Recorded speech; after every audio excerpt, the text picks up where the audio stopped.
Welcome to True Crime Deep Dive, the YouTube channel dedicated to exploring the lesser-known stories of injustice. No team, no flashy production, just a passion for uncovering the truth. I've always been fascinated by true crime, but not the cases that everyone else is talking about. I'm not interested in covering cases that are already trending or have been heavily covered by the media. Instead, I want to shed light on the forgotten cases, the ones that never made headlines or have been swept under the rug. You see, I believe that every victim deserves justice, regardless of whether their story has captured public attention or not. And that's why I'm here, to give a voice to those who have been silenced and to bring attention to cases that have been overlooked. But it's not just about the crime itself.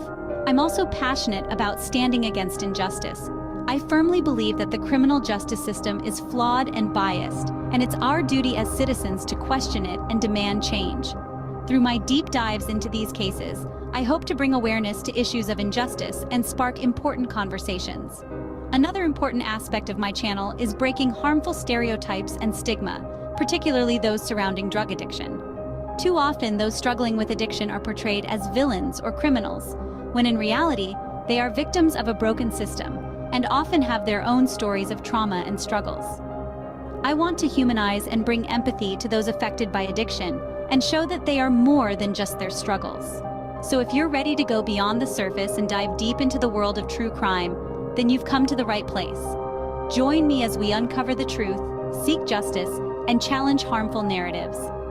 This is True Crime Deep Dive. Let's get started. There's a saying, justice delayed is justice denied. In a world where the scales of justice are often tipped in favor of the powerful, the pristine gavel of a judge can symbolize both hope and despair. In the heart of the justice system, the judge's gavel begins its life untouched, unblemished. It stands as an emblem of fairness, a beacon of truth, and a guardian of the innocent. But as it navigates the complex labyrinth of human stories, the gavel starts to bear the brunt of the system's imperfections. Like a silent witness, it observes the wrongful convictions that shatter lives. It echoes the cries of the innocent, who find themselves ensnared in the web of prejudice and bias. It grieves for the broken promises that tarnish the sanctity of the courtroom, and for the voices that are silenced by the thundering verdicts. Yet, amid the cracks and flaws, the gavel persists. It carries the weight of its duty with unwavering resolve, never ceasing in its pursuit of justice. It's a constant reminder that, despite the challenges, the fight for justice can never be abandoned. In the face of adversity, the gavel strikes back, demanding a system that works for everyone. It rallies against the injustices, it champions the cause of the marginalized, and it amplifies the whispers of change into a resounding call for action. The gavel, in all its cracked and chipped glory, stands as a symbol of resilience. It reminds us that even in the face of harsh realities, the pursuit of justice must go on. It's a testament to the fact that despite the obstacles, the quest for a fair and just world is a fight worth fighting. As we delve deeper into the realm of true crime, let the gavel's journey serve as a reminder that the pursuit of justice is a collective endeavor, one that demands our unwavering commitment and relentless dedication. As we wrap up, ponder on these questions. How do we ensure that the gavel remains a symbol of justice and not of its failings? How can we contribute to a system that works for everyone? And finally, how can we make sure that the voice of the gavel is not drowned out by the noise of injustice? Remember, every crack in the gavel is a story that demands to be heard, a story that calls for change. This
Okay. Hey guys. Happy Sunday, everybody. Oh wow, I just copied word for word what you said, Bia. That was on accident. Jinx. Real quick before we get started, I would like to thank IYQ2, Kathy Waters, and Cricket Day for the super stickers and Cash App. OMG, you have no sound? Wait, can you hear me?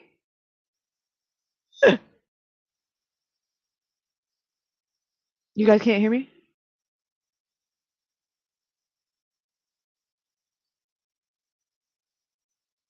Oh, you can hear me. Okay. Okay.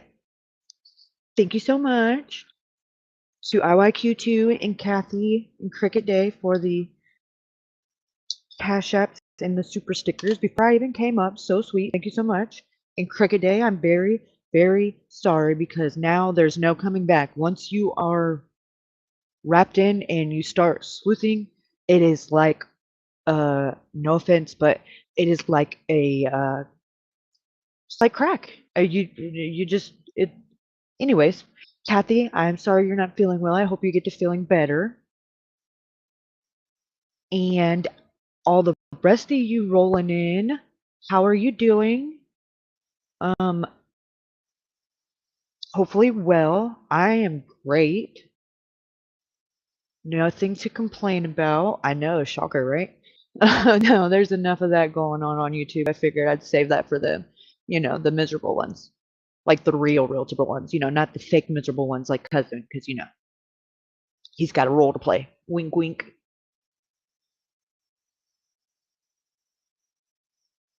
But I have been down some rabbit holes, which you guys should expect at this point. We might as well just call me Alice in the Wonderland. I just stay down there.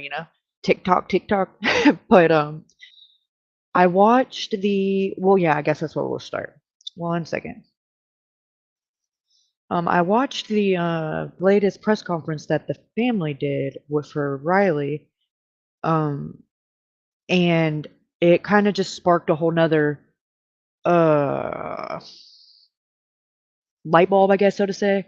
And it just kind of made me want to reevaluate everything, like surveillance wise and just stuff that's been out there with this new light bulb, and just see if I see something different, interpret it differently, or just see something that I missed, because it just happens. So first, let's pull up these news conferences, and then we'll go from there.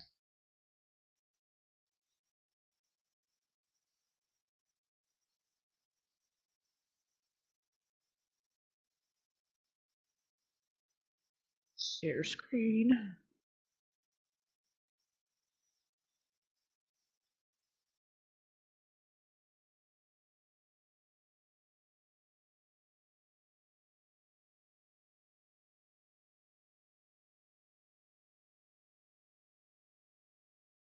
And joining us now is Riley Strain's father, Ryan Gilbert, joined by family friend Chris Dingman, and also joining us is private investigator Steve Fisher.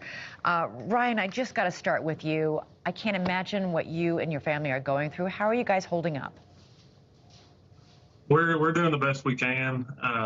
We're still focused on trying to find some answers, and that's the direction we're continuing right now. But we're holding up. What specifically do you still need answers about? Obviously, we don't know how he wound up in the river.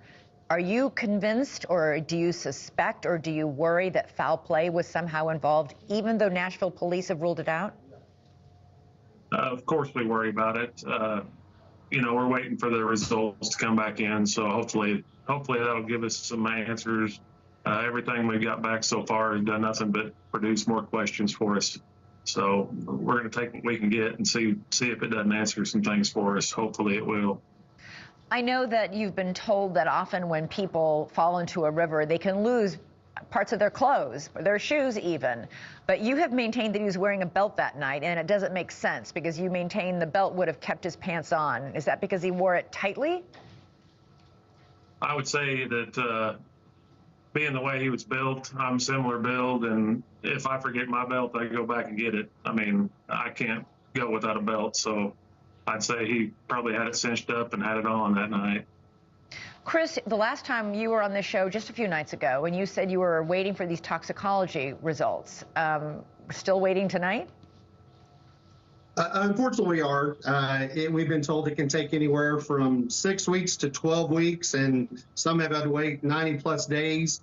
Unfortunately, we have no control over that, but I think there'll be a lot of pieces of the puzzle that do show up with those toxicology reports. But in the meantime, there's definitely a group of people we would still love to possibly contact that's in a couple of those last videos, just so we can find out more answers. What answers, what people in particular are you looking to talk to? There is a group of people that were on scooters that evening that's over by the detention center, which doesn't show Riley, but it was the first video where Riley would have been if he would have kept moving forward. There was people standing by cars. When the police body cam turns around, you can actually see him looking back towards where Riley was walking, and there was a door open and some people standing outside there. Just a lot of people.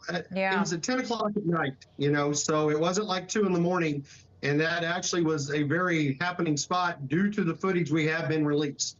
Yeah, I imagine so. And also, apparently, according to the couple who saw him and said, "Whoa, you're not driving, are you?" And he laughed and said, "No, I can't even walk straight." They said he was on speakerphone with his fraternity brothers who were telling him to just keep walking or something like that. Have you been able to talk to the fraternity brothers, either of you, to get any information about were they trying to direct him back to the hotel? No, we haven't spoke with them. We haven't really heard that much from them. They're the ones that was with Riley that night, the last night he was with us. So, there's a lot of things we'd like to find out from them. Wait a minute, you haven't talked to them? They haven't made any effort to reach out to you? No, not really, no. Wow, I got to be honest, I'm a little surprised by that, because obviously the very first night I heard about this story, the first thing I did was tell my 2 sons, who are about the same age as Riley, a few years younger, and I said, if you're ever out with a friend and one of your friends gets too drunk, you don't leave that kid alone. You go with him and make sure he gets home safely. Absolutely. If I was in their situation, I'd be beating down those parents' doors to tell them everything I could and be helpful in any way that I could. Absolutely. Thanks so much for watching. Go to joinnn.com to find News Nation on your television provider. And don't forget to click the red subscribe button below to get more of News by family friend Chris Dingman. And also joining us is private investigator Steve Fisher. Ryan, I guess she did say Steve Fisher.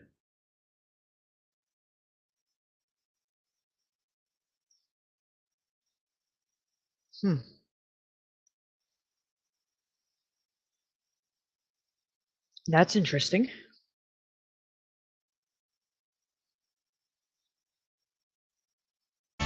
Tonight, for the first time, we're hearing from the family of the man who went missing and died in Nashville. Search crews found Springfield native Riley Strain's body in Nashville's Cumberland River about 2 weeks ago. His family is still searching for answers. Lauren Schwenker joins us live after talking to them today. Lauren.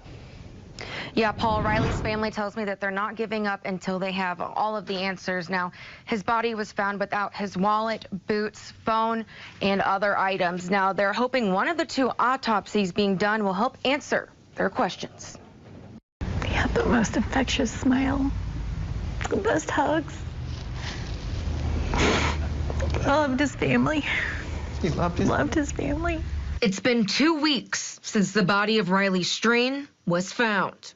His family says there's one thing helping them get through. The people. The hours people spent looking and searching. Every time we would go down to the area, there was somebody searching. We just could look around and there were so many people. Didn't know us, didn't know our family, and they're showing up. I mean, we know of one couple that were there every day, 4, 6, 8 hours a day, searching for our son. The 22-year-old was a student at the University of Missouri. He went missing on March 8th after police say he was kicked out of a bar in downtown Nashville. He was there with his fraternity. I think I can speak for everybody. It would have been unbearable to have left Nashville without him and not know when or if he would ever be found.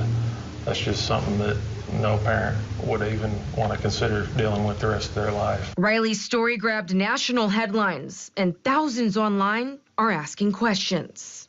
It's something Riley's family wanted to address. We've had a lot of questions as far as pants, belt, wallet, boots. None of those items have been found. We're pretty certain that he would have been wearing a belt at the time. Right now, they say the medical examiner will not give them any information, not even any of the preliminary details, until everything is finalized. So Riley's family asked for a second autopsy here in Missouri to set their mind at ease. We're 8 to 12 weeks out on results from the autopsies. We're, of course, 2 weeks into that almost at this time, but we're kind of basically in a holding pattern, waiting for answers ourselves. We hope to be able to get clear information to give to everybody, because speculation doesn't do anything. And they say they're not giving up until they get answers. We truly are a family. We are Riley's family. And we always will be. Now, while they wait, the family is supporting a petition going around online. It's called Riley's Act, and it already has thousands of signatures. It asks for changes at bars and restaurants, requiring staff to call to ride share or taxi, making sure that that person gets home safely. Reporting live in the newsroom, I'm Lauren Schmecker, KY3 News.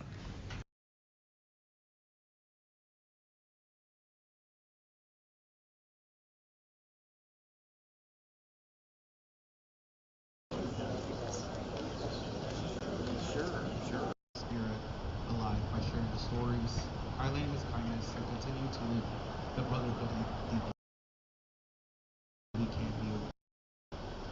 Thank you, Jonathan. I would like to reiterate the gratitude our chapter has for all of your support. At one point, we had so many cookies in our kitchen, our house dad suggested to the other house workers that we needed some fruit and cheese instead of soda sugar. The grapes and strawberries were a nice change of pace. It was incredibly touching to walk by the greenhouses and see the yellow ribbons on the fronts of the houses.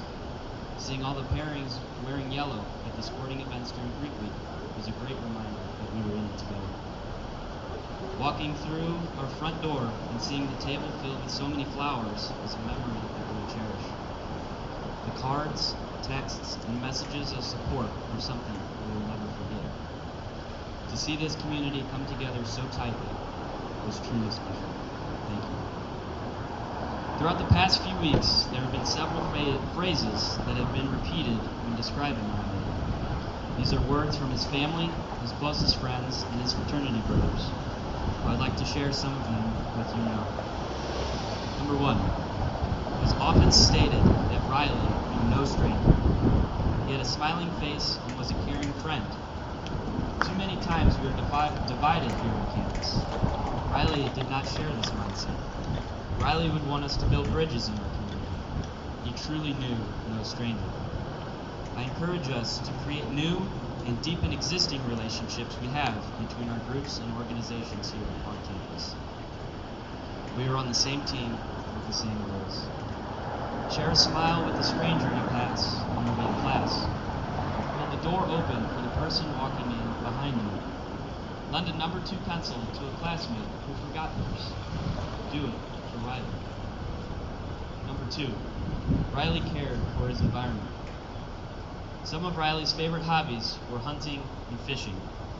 He loved the outdoors and was often found outside. He would often wake up at the crack of dawn, head down to the dock, and fish in the serenity of nature.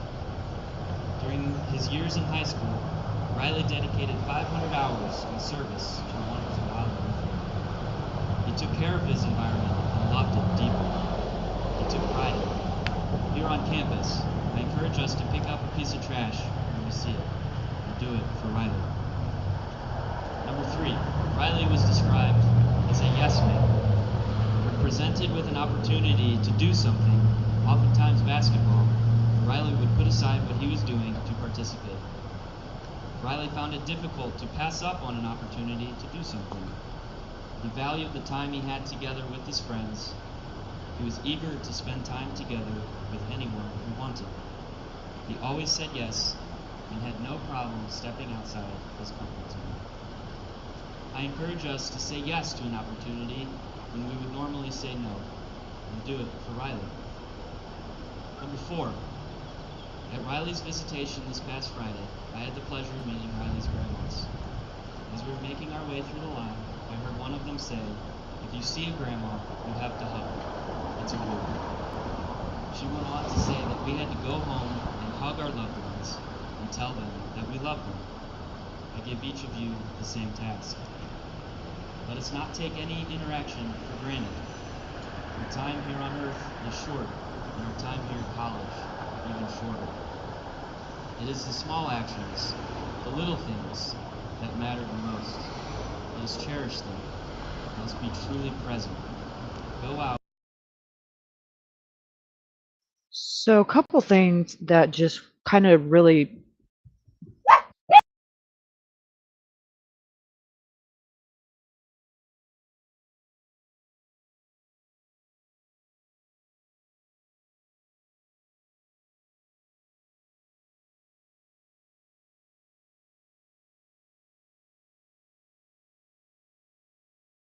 sorry about that, you guys.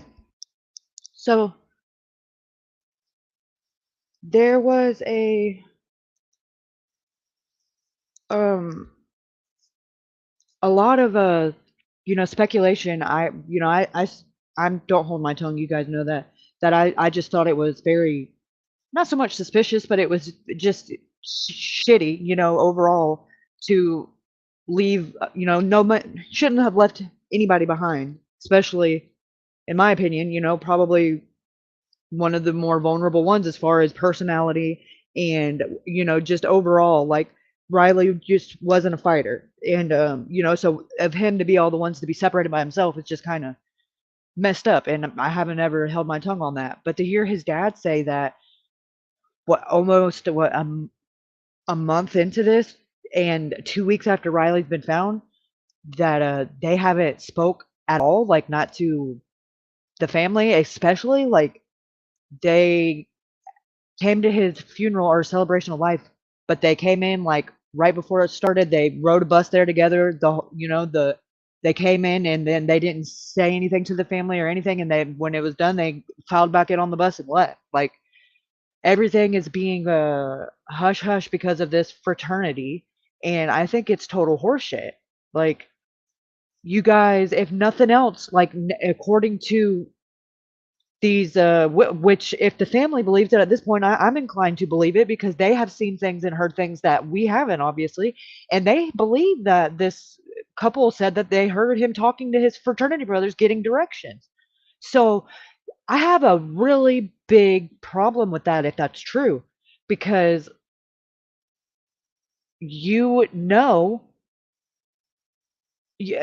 at this point, was it? I've been down this rabbit hole.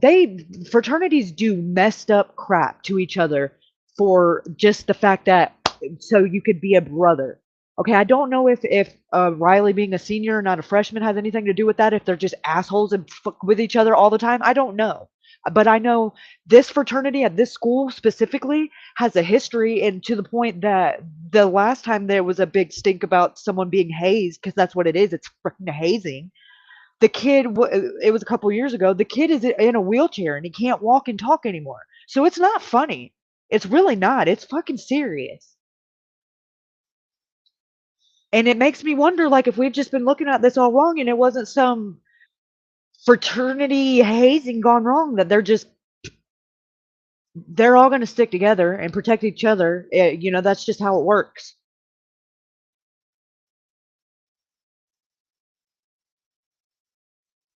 Right. Yes.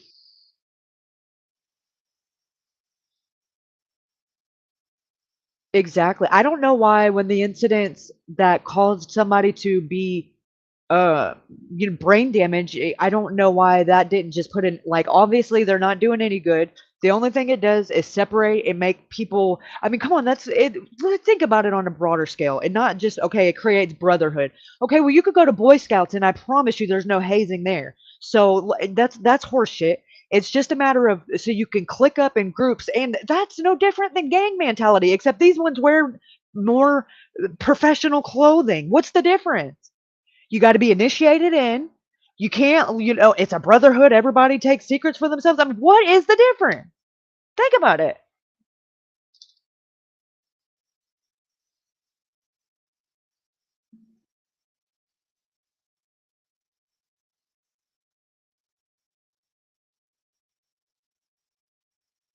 Exactly. Exactly. It's not like they're it's because they're all in prestigious, listen, they're all in prestigious schools and a prestigious fraternity and probably looking at good careers. And if they're the same age as Riley, they're probably creeping up on graduation day any day now. However, that should not change the moral compass of right and wrong. If they made a choice that caused Riley to lose his life, and don't feel like they should be obligated to say something and has this family wondering. And I hate to be the bearer of bad news. I watched all the search videos and searching. Their asses was not out there at all. So that's horseshit. Whoever said that. I don't remember what news outlet it was, but they were not out there. That's bullcocky.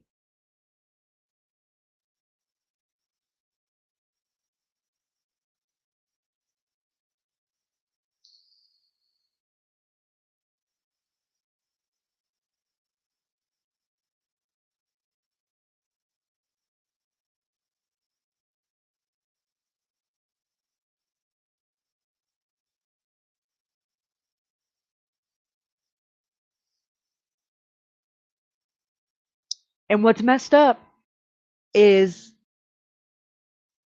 let me pull this up real quick.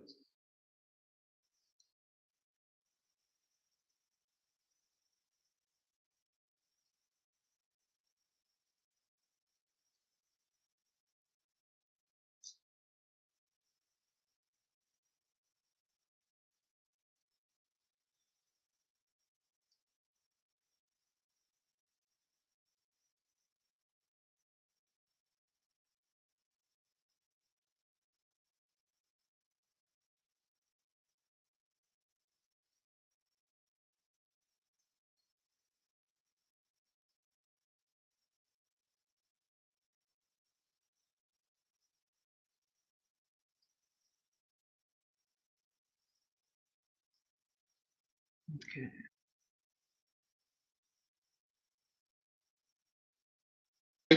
Gun bullet wounds, frisbee and I mean, the world literally not any find Riley, and he gets to come home, and the family gets to grieve. How our war room was then going to turn into an answer room, because up until then we had a lot of great information brought in that is going to go together with this puzzle, but at the priority was at that point just to find Riley. So the family is in that mode right now. We would love to have answers. If this, guys, I don't think it was an accident. If it truly was, there's way too many people in the little bit of video footage that we do have that was there. This didn't happen at 2 a.m., 3 a.m. in the morning. This is 10 p.m. when, hey, back when we were young, you didn't leave the house till 9:30 to go out and hit the clubs. And the only reason you did is you went at 9 because that was still a little bit of the happy hour. So we got those free half pipe strings. There's just way too many people that's involved in this that we know physically on film that might have the answers we need to finish this puzzle. Yeah, I feel like there's a lot of things that still haven't been answered, a lot of unanswered questions that are still just sitting on the table. And I like that you said that it's now going to be the answer room, that it's going to shift over. So if you mind me asking, are you guys content with the information that police have given you since they found Riley? It seems like most of the information we've been getting is from the general public. The police have been very tight-lipped about this, and I do know in an ongoing investigation they can't let a lot of stuff out if they're following leads. It's just the leads that we're getting that are not being followed up on that worry us a little bit. Yeah, can you explain a little bit? Do you mind expanding on that just a little bit? We've had several people that's reached out, and ironically, our two largest leads of this entire case come from social media. The finding of the debit card, the couple that actually had listened to a podcast that was in that last video before the police officer cam video, they had heard about it, reached out to an FBI friend of theirs that got in contact with us. They had left a message 48 hours prior to ever being reached back by Metro Nashville Police that they were the ones in the video. So I understand, it kind of struck me odd when the chief of police said, hey, we had over 200 tips on, Crime Stoppers, etc. Yet I was having people putting three-way conversations with me calling that exact institution. And for the longest time, they didn't even have a clue who Riley was. A couple of them even got pumped just straight to the cold case files. They didn't even go to missing persons. The voicemail went to cold case. So, and then that may be a combination deal that Metro Nashville has. Struck me kind of odd. But I know for a fact they had way more than 200 people call in and was leaving tips, which I'll be honest with you, I think was overwhelming. They had no idea that when the police officers, they took the report Saturday afternoon, when they woke up Monday, that the entire world was setting in Nashville. They had no idea that. They woke up, started looking at the billboards. The media had flocked in, the TikTokers, the Instagrammers, X, the world literally introduced herself to Nashville that Monday morning and was looking for Riley, which is still, being 30 years in the business, just blows my mind how viral this went, and also confused me. And like you and everybody else, how did we have this kind of media power and not have answers? I went out the following Saturday on a little bit of a rant on social media, wanting to know why other agencies hadn't been brought in. It wasn't a dig at Metro Nashville. It was just a simple fact. At that point, we had about a square mile radius of a search zone. Okay. And you get to looking at that 8-9 days straight, you're going to miss something. You get tunnel vision. And I was just begging for other, TBI, FBI, Homeland Security, just anybody to get a fresh set of eyes on what little bit of micro evidence we had. Yeah. And bro, 12 hours later, a debit card's found in the exact location that hundreds of people had been at already. Right. It's just amazing. But like I said, do you still feel some type of way? Do you still feel some type of way about the debit card? Is that still something that's lingering in the back of your head of like, maybe it was planted there, that kind of thing? I'm not sure it was planted per se, but man, we discussed it. And you actually had one of your callers reach in too, about it not, me emphasizing that it wasn't dirty. And I hope they actually got to do the experiment we talked about with their Frisbee and throwing it out in the yard for a week.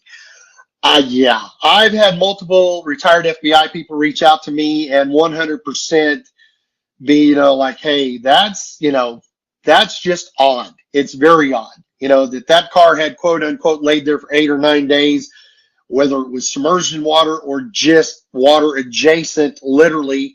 There's going to be moisture on that card every day. You can look out your window right now. We're actually in a little bit of a windstorm here.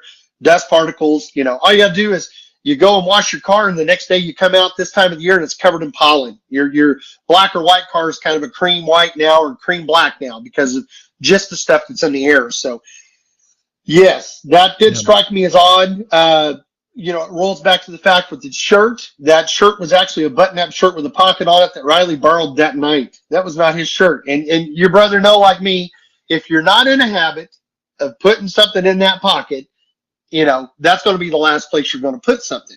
We also went back to the food truck video where Riley took his spill and hit the concrete barricade.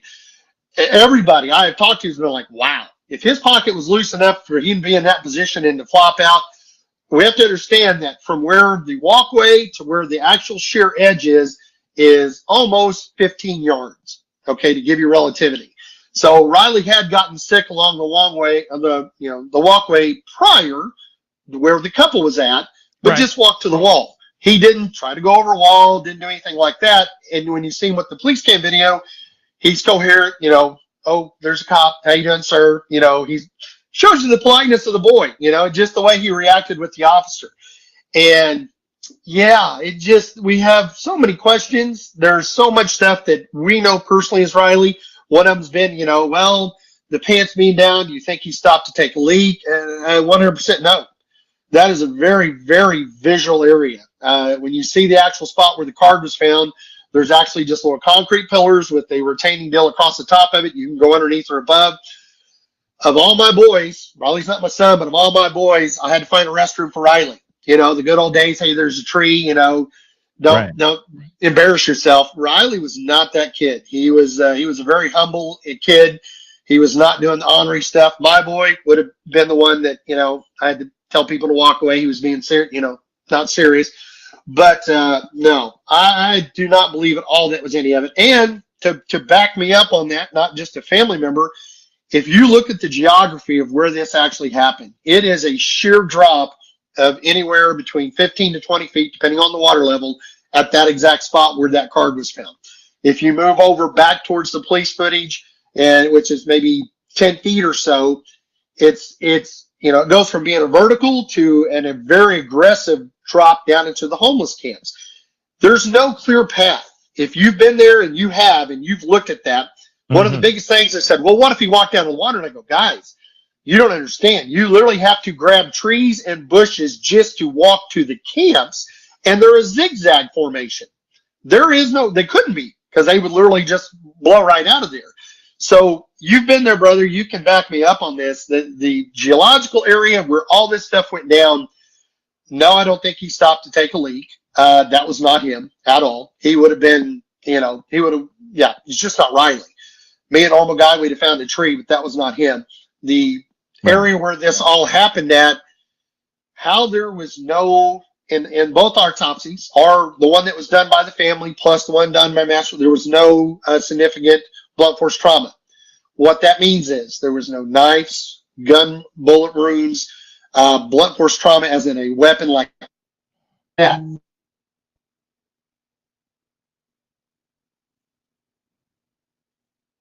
Come back to you. There we go. Unfortunately, I just got a call. We back, brother? Yeah. Yeah. So, like I said, no blunt force trauma as in knives, bullets, bats, anything like that. Which, you know, we already knew that from the Metro Nashville one, which, you know, was also good that he wasn't violently attacked as far as that goes. We still don't know what happened.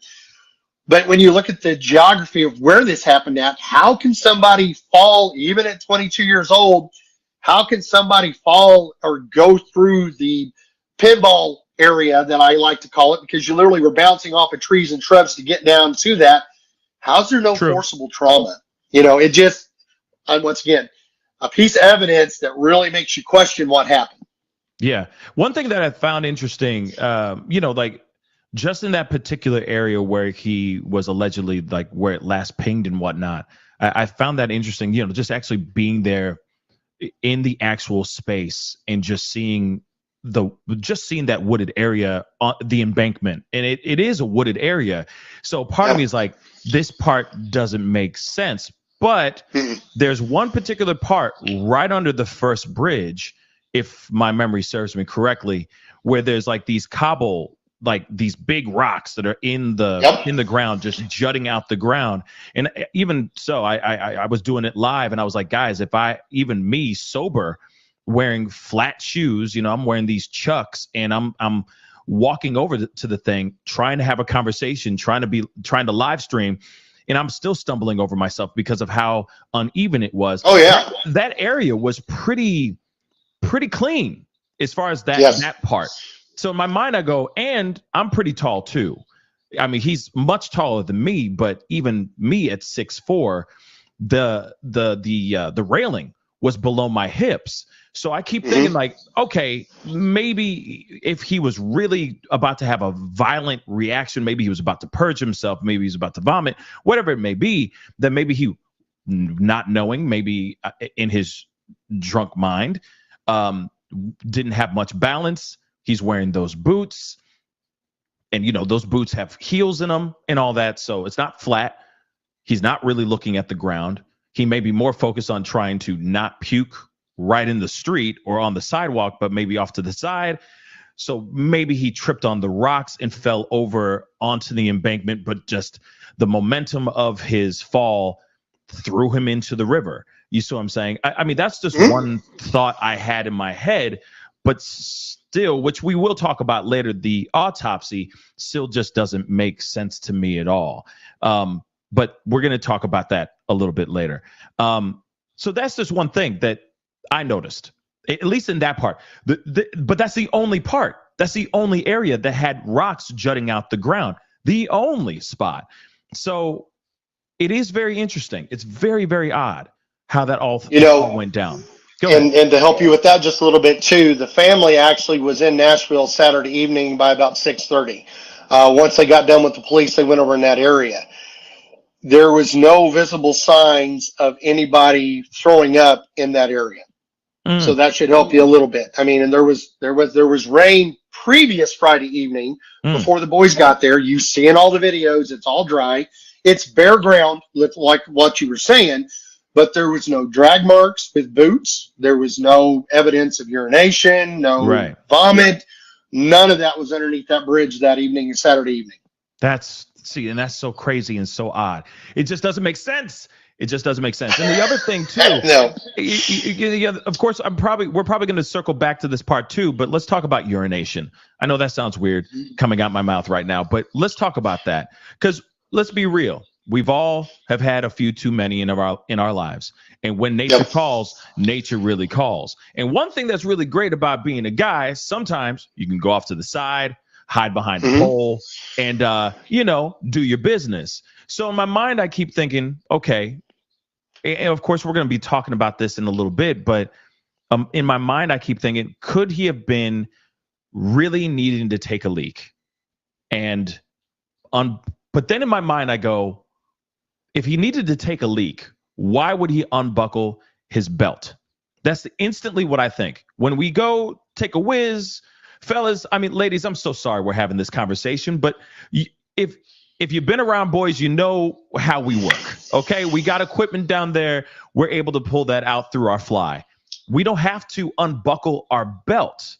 So you see what I'm saying? So if he had to go and take a leak, and he really needed to do that really bad, why would he ever unbuckle his belt?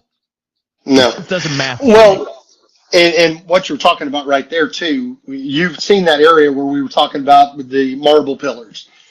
Guys, that is wide open. The entire length of that bridge, which is a 4 or 5 lane bridge above us, that area is beaten to the ground. And the reason why is when it storms real bad, that is where the homeless community goes. That I do know that for a fact, because one of the storms come in the following week, and there's a reason that piece of ground that you saw is just worn smooth. That's where they move all their temporary stuff during bad storms to get out of bad weather.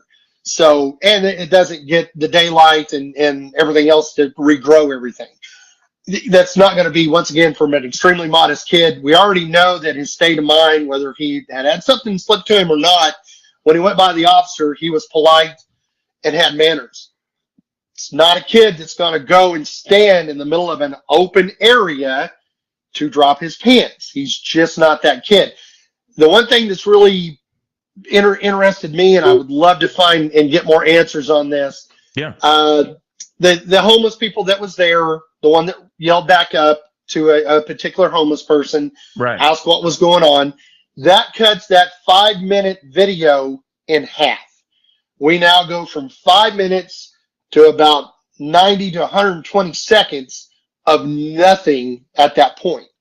That is why the family, it has been so important for them to actually maybe get to talk to that person, because literally, as far as we know and what we've been given by the media and Metro Nashville, that is the last person to physically talk to Riley.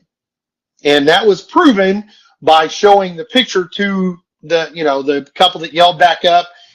They asked that gentleman, hey, and unfortunately in these situations too, 90% of the homeless do not want to be talked to or have people in their area, etc.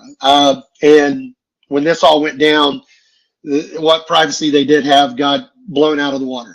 So that particular individual did not stay in that area. He was in Nashville, went to another camp. As far as we knew, the police was still trying to reach out to him. The day that they found Riley, I actually had went right back down to that area. I was helping the girls repack their pop-up tent, their flyers and stuff. And we're talking within an hour and a half of them doing the press conference for Riley. And one of the girls turns around, looks at me, and she goes, "Hey, that's him." And I'm like, "What are you talking about?" She goes, "That's the guy that supposedly was the last one." So he had already went by me on a bicycle, and I followed him a little bit. And Olivia, Chronicles Olivia, she was down there with her TikTok crew. She's way younger than me. I'm old. And her and her associates started following him just to see. And I said, "Hey, don't interfere with him. Let's just see where he goes so we can let the police know so they can actually interview him," because we did not know whether they had talked to him or not.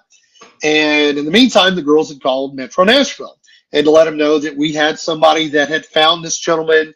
They were following him, and we were told to immediately stand down, that they were no longer a person of interest, and to not bother them, which still blows my mind. If that's the case, then why wasn't the family brought into the information per that conversation? The last video too of between the two bridges, they say it's grainy. It's no grainier than the detention video. That is verified from the family. So my only thought on it is, well, maybe there is something in that video going back towards Nashville, not towards the detention center, that maybe they were following up on. And bro, that's almost going on 2 weeks, so wow. A lot of confusion on that. I know Friday, News Nation and several other, because I've been trying to stay as active as this I could, but we were actually in Florida on base with my son, so I had very limited cell phone service. But I was like, "Hey, do me a favor, just reach out to Metro Nashville and let's see how the case is going. See if they have any new information to relinquish." And we had multiple reporters that called in and was told that it was no longer an ongoing investigation, that it was they were waiting on toxicology to move forward. What? Which blew my mind. That blew my mind. So this was verified through this isn't just a single deal. This was multiple news people that reached out. The family actually talked to the detectives yesterday. They had sent them a message Monday. The detectives reached back out on Tuesday, wanting to know some more information. And then they asked, say, "Hey, we've been told by multiple news agencies that," they go, "Oh no, there was just some confusion. It's not a missing person. It's a death investigation." Now that's why they didn't understand when they called in. And I'm like, you think with the name Riley Strain, that would be, as amount of calls that they've got, that would be something, but it is what it is. So right. The police did, the family did actually ask for whatever difference it is. It is now a death investigation. It's still not a criminal investigation, but right. But yeah. And one other thing I'm going to get to you too real quick. We're going to talk about the coroner's report. The war room was given the information about the lack of water in the lungs. Okay. So we found that was secondhand information. We have been avidly trying to verify that, because the information we were given was from a extremely very reliable source that actually had given us more information than the police had given us just literally moments before the police did. So we reached out as a family. We were told by multiple people in Nashville. I do not know law on this, and that's why we're having this conversation.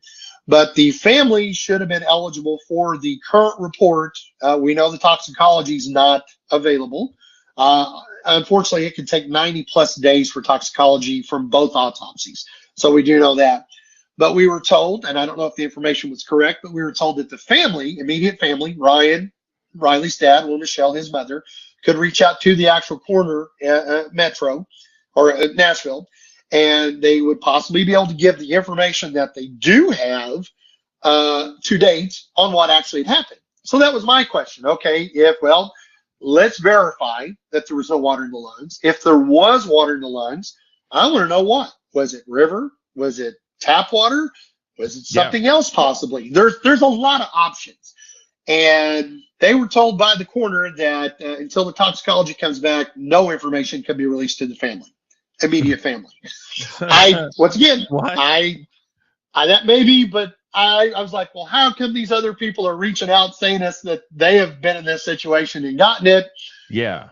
Hey, welcome to our show. But we've reached out to our person that did our autopsy. They reached out yesterday afternoon. I've not had a chance to follow up on the family. I do want to get that clarified 100%. You know, if there was water in the lungs, which at this point we're under the assumption there was not because nothing's been given forward.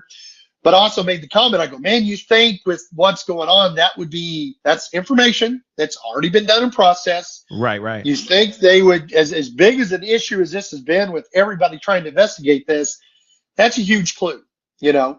So that in the belt, the fact that we know that Riley was wearing a belt, you know, and you're about to talk about what we talked about earlier, but go ahead with your question. But real quick, you're saying Riley was indeed wearing a belt. Yeah. Yes. Do you know, but how do you know that? How do you have that confirmation for sure? Riley wore a belt every day. We've joked around about it, about him having a swimmer's body. My son is very similar. He's kind of built like a V. Right. Bless him hard. I want him to do leg day more, but at your height, you understand how hard leg day is. It's tough, that's why man. I'm trying to. I know. That's what I've told him. I said, guys, you got Michael Phelps. You're going to take the next 8 golds. So Riley had to wear a belt. It wasn't just because it was cool and trendy. Riley wore a belt to keep his pants on him. And so we know he had a belt with him. Interesting. So he did have a belt. Okay, so he was a creature of habit. I get it. Yes. And it was a belt, I'm assuming, that he wore for years. Like he was just Yep. But we're men. Like guys will wear things till they fall off. Let's keep it real. Oh, Like, yeah. We'll wear that belt until that belt snaps off. Right. Mm-hmm. Shoot, if it lasts long enough, he could probably pass it down to generation for crying out loud. Yep. That's how much we keep things, we hold on to things. But that is very interesting. I know that we're going to be talking about that here in a little bit, but yes, so he was indeed, everybody who's watching right now, he was indeed wearing a belt, and that is a big piece of information. We're going to talk about all these other things here in a little bit, but can we go back real quick? I know this is going to be very not easy to talk about, but the day that he was actually found. One thing I want to say is that, and this is kind of a personal thing, I am sorry because I had found out. That's why I was racing over to you. I don't know if you know that. I was trying to get to you so I can give you the news because I didn't know if you had known. And we were actually at the spot where he was found. And then no one was there. So I was racing back to you because I had just found out about that information about him being found and him being identified. And I'm on the phone with you and I'm racing down the highway. And I didn't have in the heart to tell you right there on the phone, but because I wanted to tell you to your face, face to face, person to person. So, I'm sorry that I wasn't able to, I just didn't know how to break that news to you on the phone, just to be completely appreciate honest, just on a personal level. level. No, brother. And like I said, we've only talked a couple times, but I know you're good people and I am. And it was one of those deals too, that, immediately our phones lit up. Ironically, when I was leaving the house that morning, I had just done an interview and Chris and Michelle and the family got a call from a local reporter. And I was walking out the house and the house got quiet. And I had a really good feeling, not a good feeling. I had a bad feeling that something had happened because they got quiet. I thought Ryan had already left the house and had went to hop on the boat. He was actually upstairs getting ready. But they had been notified that they were pretty sure that Riley had been found and that, it wasn't official yet, but just to brace the family. So we were on our way transit to go meet a possible lead on some information. We were downtown at the spot, and my phone started going off like a slot machine. You called me, brother. I appreciate that sincerely. Because I was on the phone and I'm driving down the road. I'm blazing down the road because I'm like, I got to get to him. I got to get to him before, right. I just felt like it would, I don't know. I felt obligated to tell you to your face rather than a part of me just did not want you to find out through the news. Does that make sense? And if I was, 100%. and if I was connected to the Riley's parents, I would be saying the same doggone thing right now. I just couldn't, for the life of me, just say it to you on the phone. So I was like, you know what? Let me just get over there as quickly as I can. But what was the rapport when the information came out that he was actually found? You know, and I'm gonna put a pin in this one for you too, brother. That's what family does. Family likes to tell bad news in person. Okay, and No doubt. you know the rapport was, I had about 90 seconds, 60 seconds to go. Wow, you know, the world stopped at Mach 5 because that's what we had been traveling at up until that point, trying to find Riley. Mm-hmm. And it sincerely was a Matrix moment. You know, you were hearing different things in the background. I actually had Lisa with me that had been with Michelle the entire time she'd been there in Nashville, one of her super, super close friends. And we left the house together and had some really wild moments going to that downtown spot with internet activity. GPS is not working right. It was just me and her. We've looked back on that and go, wow, that's, you know, there's a reason for that. Riley was just, you know, he was there. And we looked at each other, and she was actually with a person we were supposed to be meeting for some possible evidence. And she just looked at my face and she just broke down. I didn't have to tell her, you know. And we gathered ourselves up because we knew that, you know, we needed to keep moving forward, help move forward, get this thing. The family, you know, that's why we stayed away from the house for 4 or 5 hours, because it was literally just immediate family in the house. They needed the time. We were still troopers at that point. I needed to help the young ladies pack up their stuff, get more information.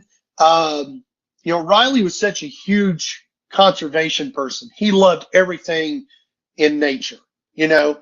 And when the gentleman got lost and turned around in the parking garage down there with that Highland calf, and I just looked over and I'm like, I got you. Yeah, I understand.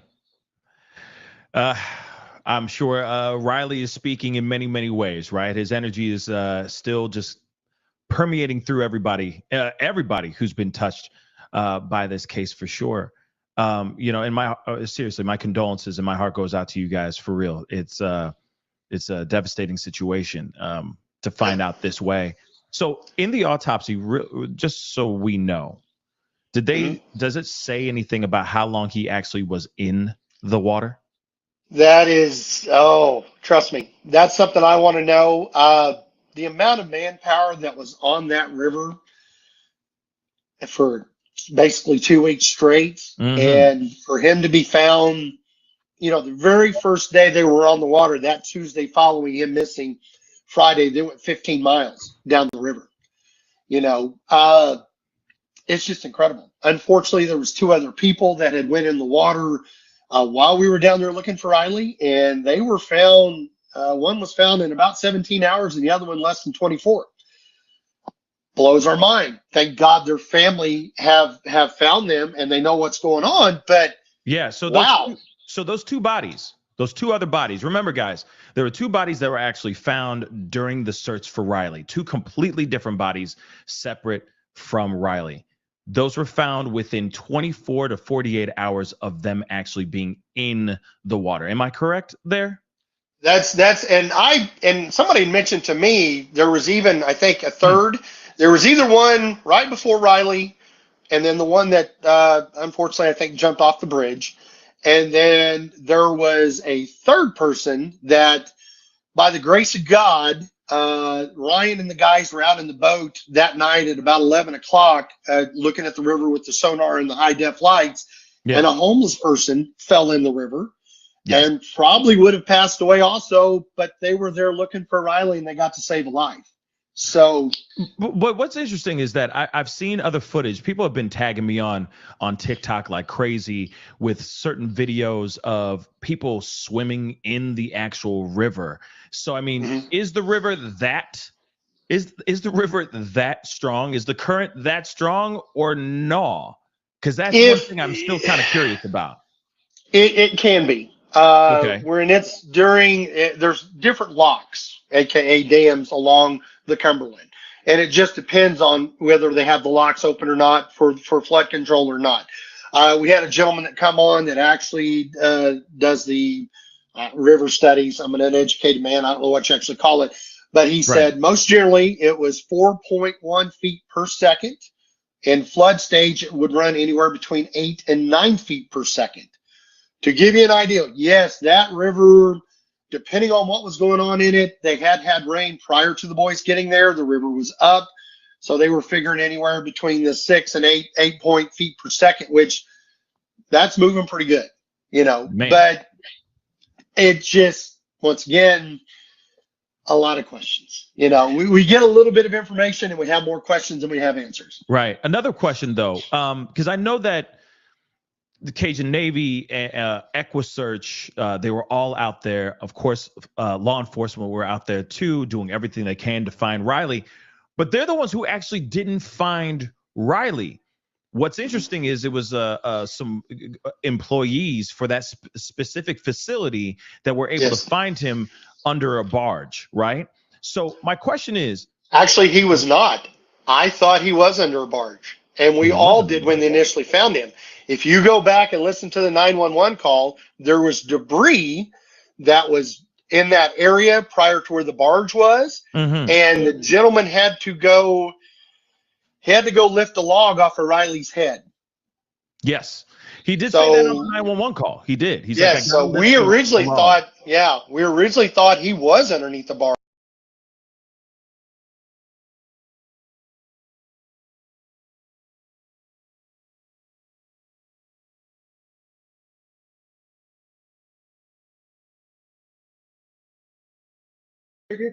So, did you guys catch that? He was not under a barge?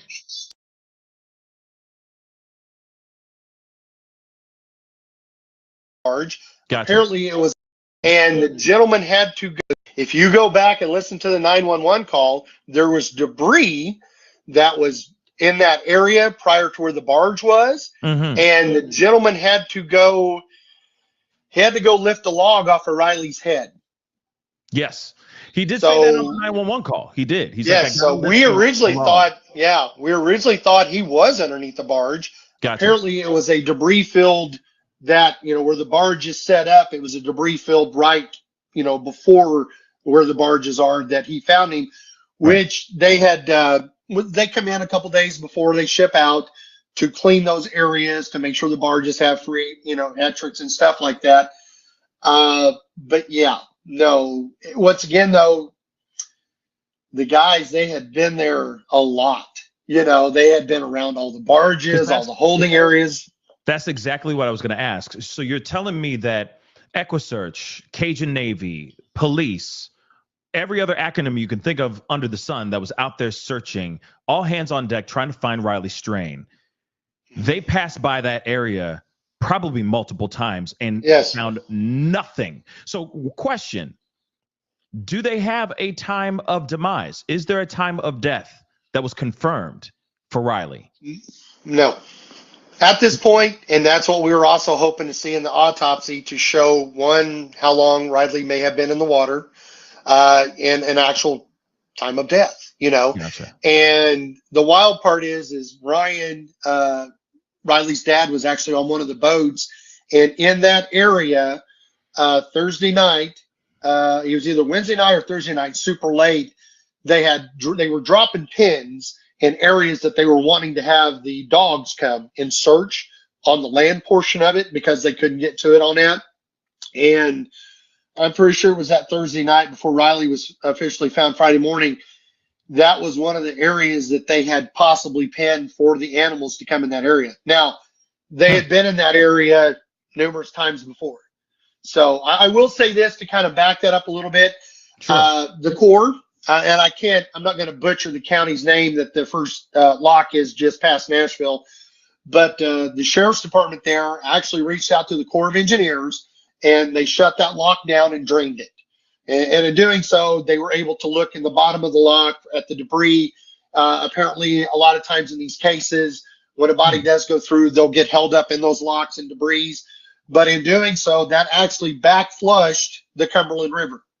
So if you're constantly having water, which a lot of people didn't realize, that river went east to west, not west to east through Nashville. It flows backwards to a lot of communities. If that river's constantly flowing east to west, and Riley may have been lodged underneath something, that constant pressure, he's not going to move. But when they shut that lock down and backfilled the Cumberland River, in theory, they were hoping that would take the pressure off of whatever maybe Riley had been pinned against, and then allow him to, be found. That was on a Wednesday. Riley was found Friday morning. So right.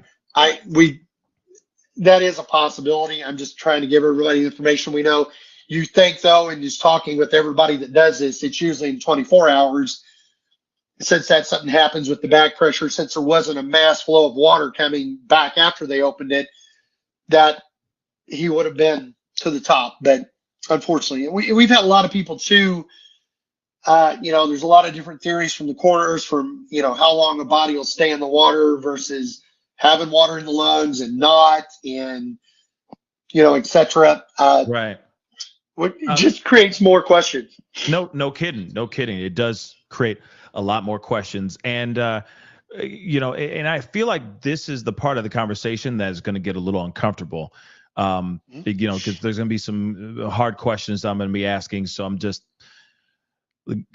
with all due respect, I'm going to try to be, just know I'm coming from a place of love and a place of respect when I start asking these questions. But he was found in that area, not by EquiSearch, by Cajun Navy, not by law enforcement, but an employee. Now, when he was found, I know this is tough. I know we know about pants gone, boots are gone, cell phone, wallet, all that stuff gone. And obviously those would be on his person in those pockets, allegedly, if he was to still have his pants on.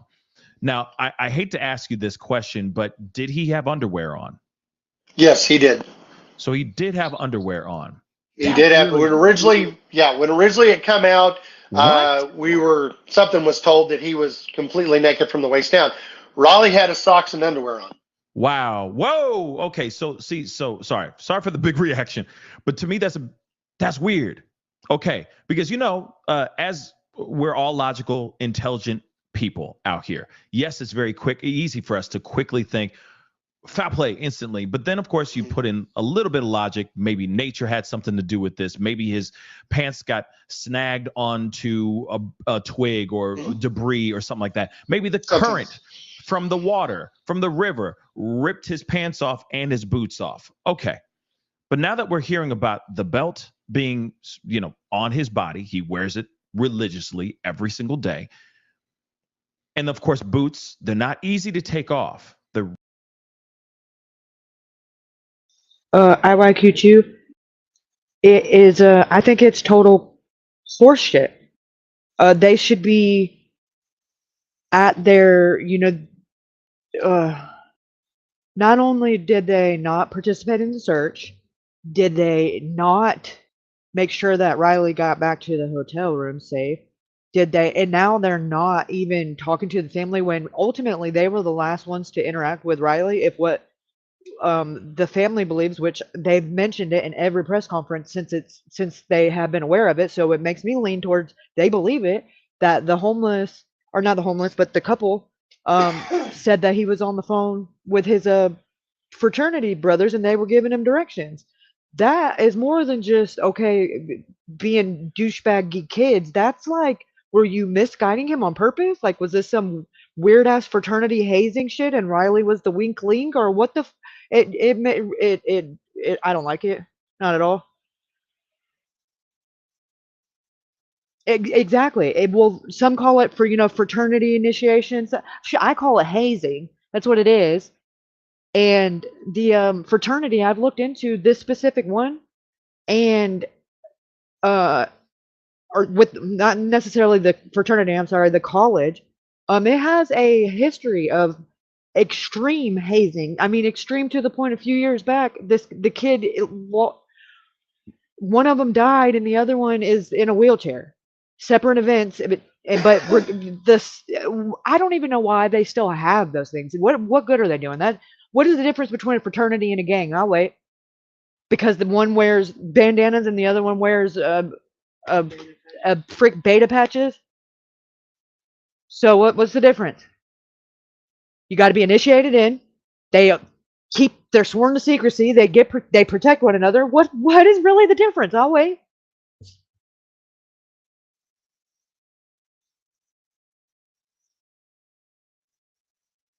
I think it started out as honestly, I think with everything that I've heard as of right now, I think it started out that way because well, let us get to this part and then we'll go then I'll tell you guys cuz Chris is going to mention more about what what was going on in the bar and now my perspective has completely shifted. So I think it's coming up in just a few minutes.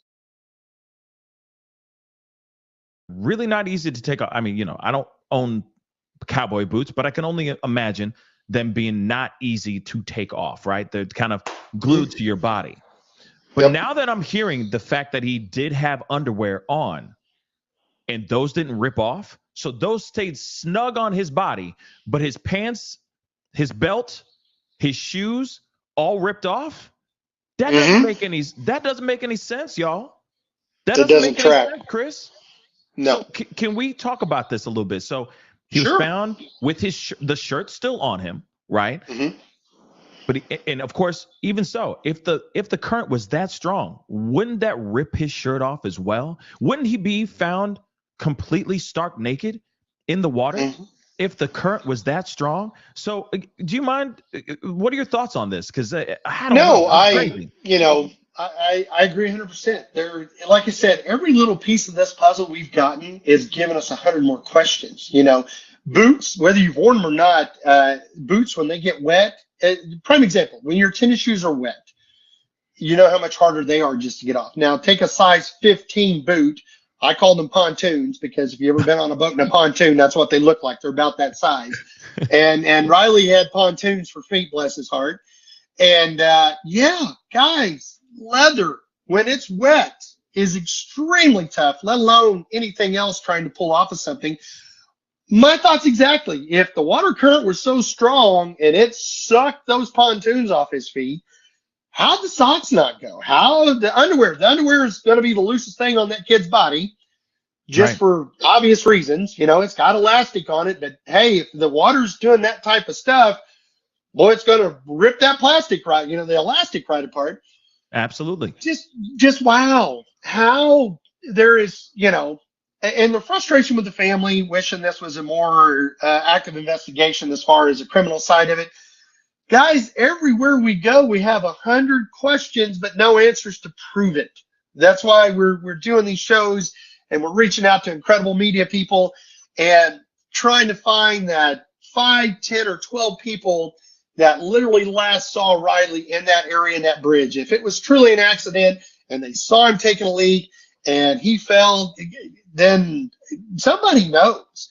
There was just too many people in that area to not know something. If Riley ended up walking, if one of the homeless people said, "Hey, bud, come here, I'm going to help you for a minute," and stepped off the path, that would explain why he literally disappears. Right. But from the homeless people we've talked to, Riley never come into the camps, and that's something you can verify. What I've been trying to explain to everybody, the way those camps are set up and the way to get to them. Did you ever go down into the camp, down to the river? I did not. But well, how. But I did see it for sure. Yeah. So what? Now that's interesting. I have not thought of that. That is very, very interesting. I'm gonna read that out loud. Cricket Day says, I researched a lot about missing college kids and found out that cops use college kids as informants all the time, more than we know. You know what I think of whenever you say that? It reminds me of White Boy Rick.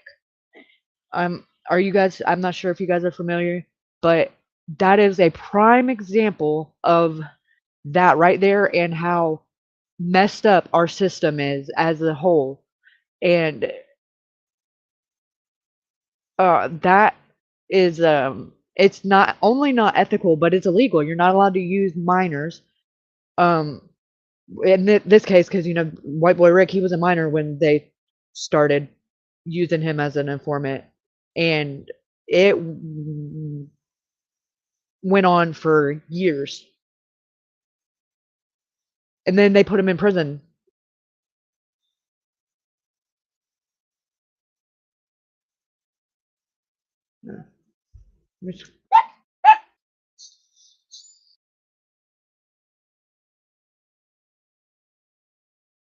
What I'm trying to explain is, guys, if Riley would have been out of control going down there, he would have crashed through one of those camps. That's just the way they were set up, and that's how vertical going down to the river at that area was. So there was nothing. Nothing's been said about that.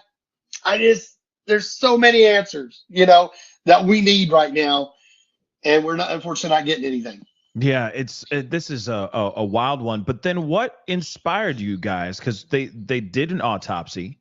What inspired you guys to do your own independent autopsy? Why did that happen? Initially? We actually had a lot of people that has been supporting the family and going through this that reached out that suggested that the family do that.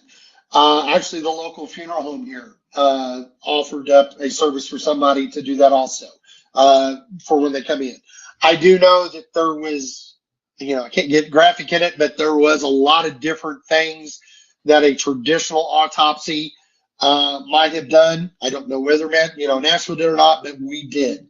Looking for specific things for like water trauma, time. We've been talked about, not to gross people out, but bacteria that actually is in the water that would be into the body to help determine the amount of time a body was in. Right. Just some legit CSI stuff, So I do know that was, unfortunately, that's also part of the deal. It's a 90 plus day deal.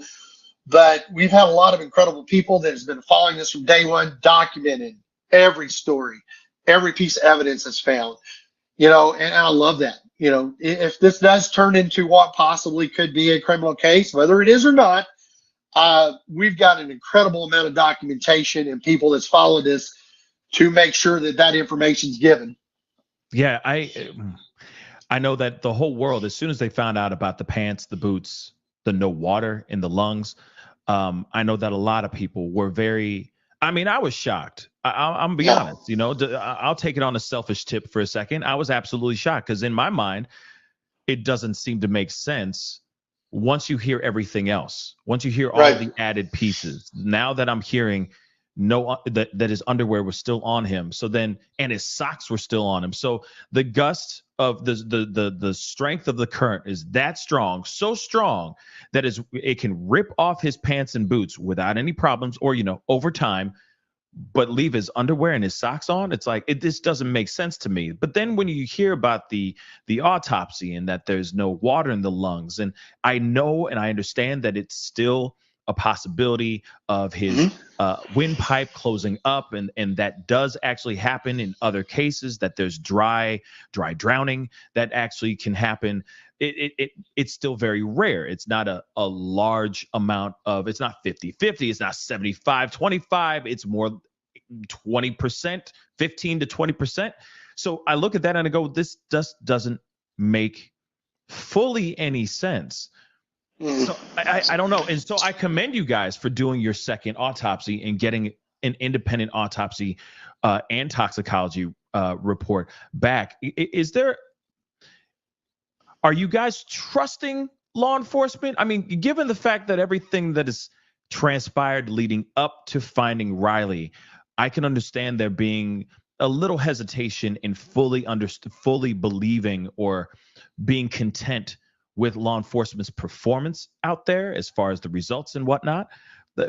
Is that kind of what's going on and one of the reasons why there was a second autopsy as well? I'm going to answer that, but I'm going to help you a little bit too. Sure. We had actually a gentleman that does forensic science on bodies, and it was on another show that I was on, and he had done over 4,000 cases dealing with bodies, etc.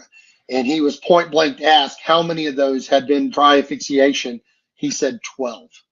So that'll help you narrow your numbers down. Out of 4,000 that this gentleman did for a living, he had 12 that had dry asphyxiation. Now, once again, Wow. this was secondhand information to the family. We have been trying like crazy to get them to give us that information. You think with what's going on in the public right now, and that would have been something they could have given up because that's something they know. Unfortunately, it's not. Now, as far as the police go, I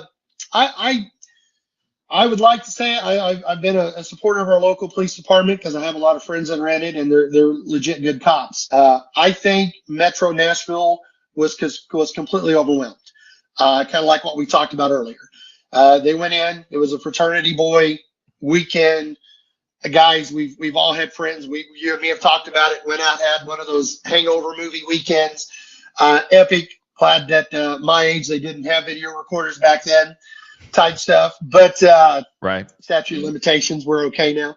But it's one of those deals that I sincerely think Monday when they rolled into work to really dig into this, they opened their doors and had the world setting on it, and was not prepared for the mass of TikTok and media and sleuths and everything to show up, and not just show up, but show up in force, which is incredible. Oh, yeah. I think they were overwhelmed. I think the ball's been dropped on a lot of things, but I also know that I made the comment. I said, I have no proof of this, but I'm going to tell you right now, this is probably the most information that has been given to those detectives in any case they've ever done, which I have empathy for the people that are in Nashville that have ongoing cases going on right now. I didn't set out to do this and create the media storm we did so they would be put on the back burner.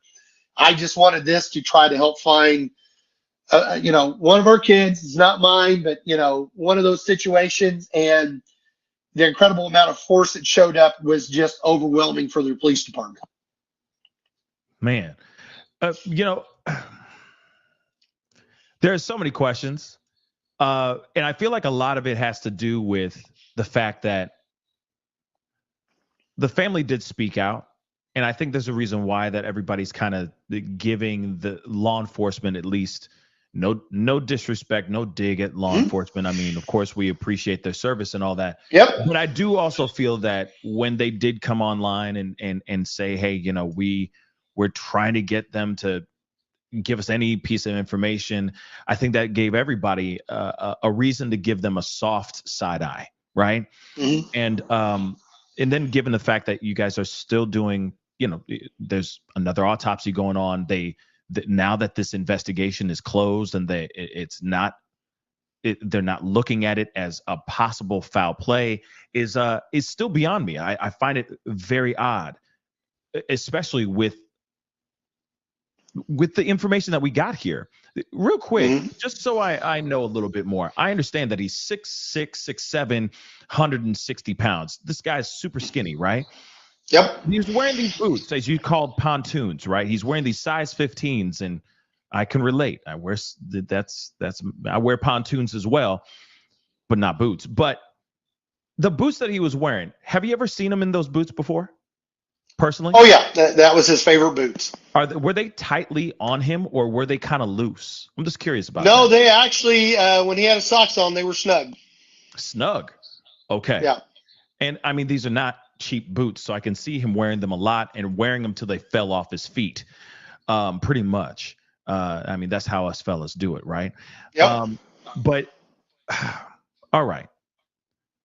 Now, is there anything else as far as him being found, the autopsy? Of course, we're still waiting on the toxicology report. Is there anything else revolving around this situation, this case, that you guys are still trying to get answered? Still a pending question, burning question that you're trying to get answered right now? We just would like to know more information. We know that there are people that have been in that area. I don't know. We're 6.5 hours away. Which is incredible because, we got to bring Riley home. You always watch the crime show dramas and you see the people that go through this stuff and they never find their child or their loved one or their family member. This has been brutal. I can't imagine what those families are going through. the one little ray of hope that we've had in this, and I had extreme guilt. I was blessed to be in the motorsports side of the media industry for 30 plus years, and I had a couple of friends I reached out to that are dinosaurs like me, and they put me in the right area to get this thing to go viral and do what it did.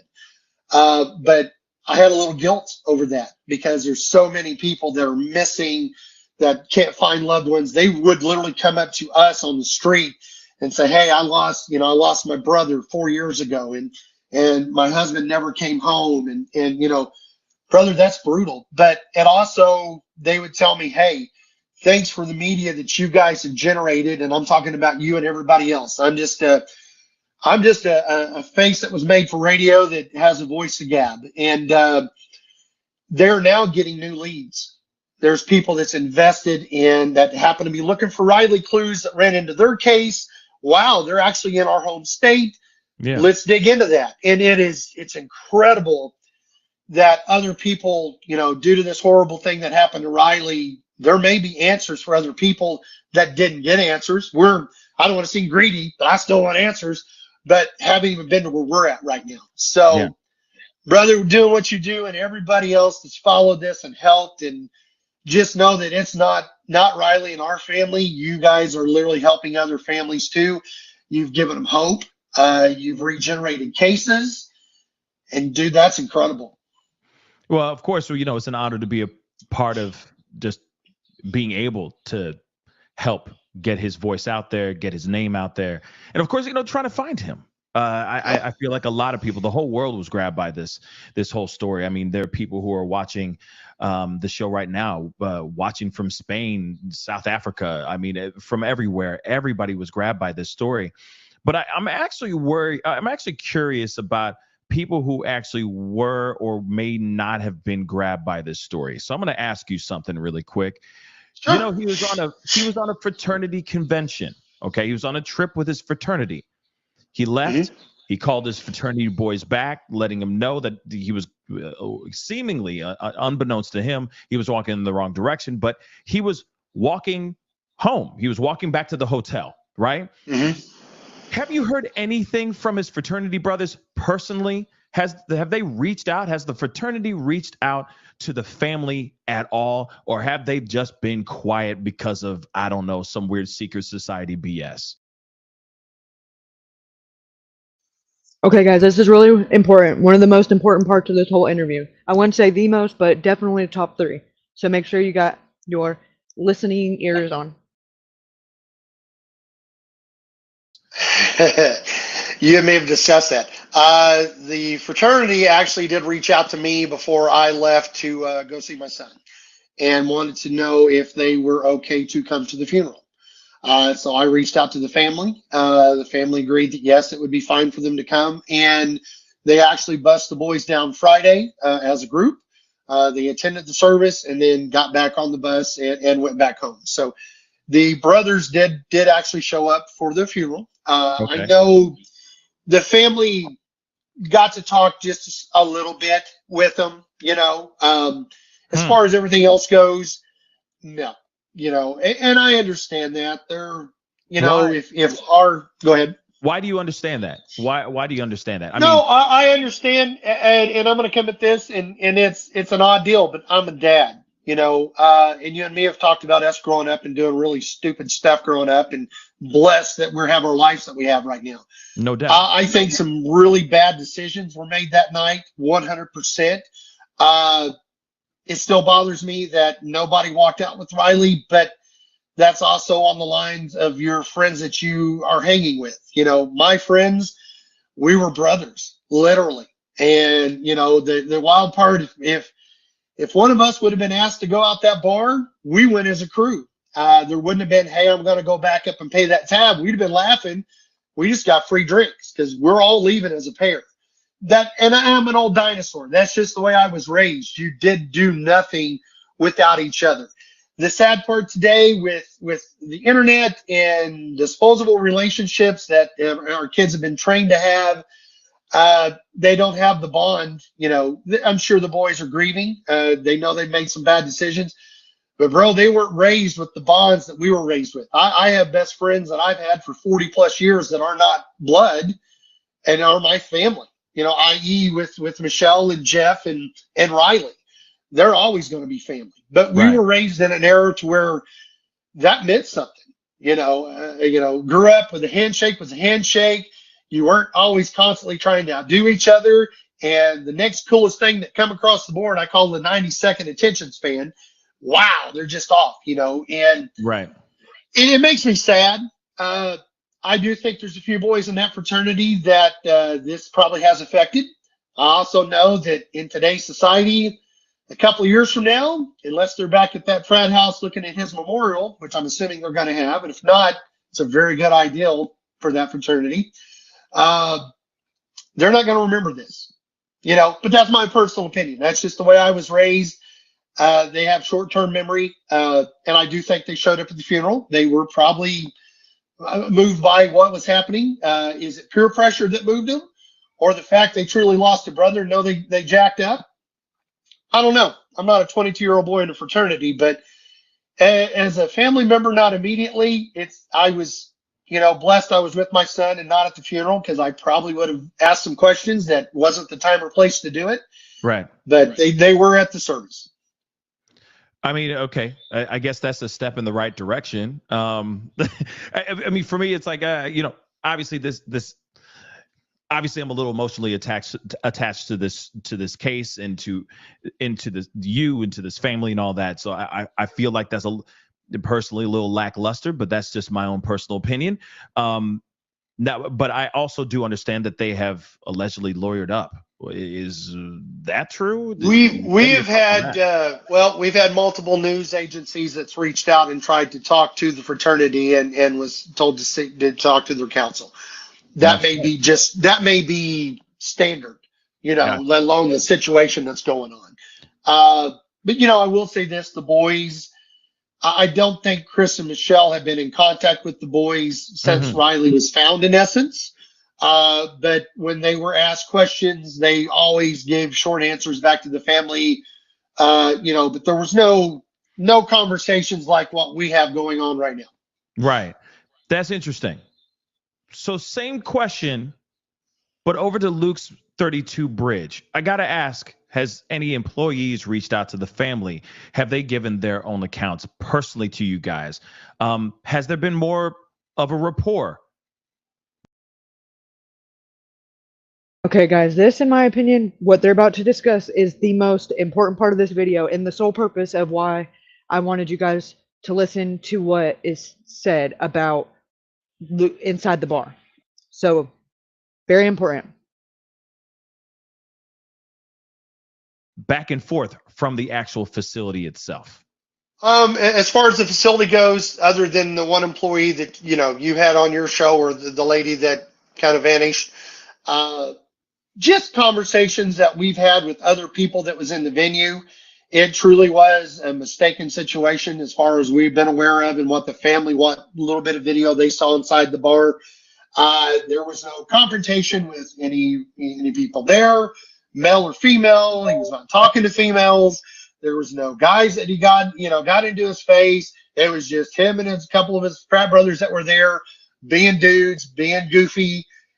Riley was the one that got walked up on and was asked to leave. That's why Riley walked right out of the bar. Riley's non-confrontational. As far as the bar goes, Luke. Okay, you guys, please tell me you guys caught that, because it was Riley and a couple of his buddies probably horse playing and being boys, and Riley was singled out and told to leave. Not Riley and all participating, not Riley and one of the other participants, just Riley. And it was, for him to be horseplaying, there clearly had to be other parties. So that not only is total bullshit, but it has got my, red flag. That is super suspicious. And another side note, another side rabbit hole I've been on, with, talking to somebody, one of our fellow sleuthies that watches and chat sometime, Kathy Wright. Yeah, Kathy Wright.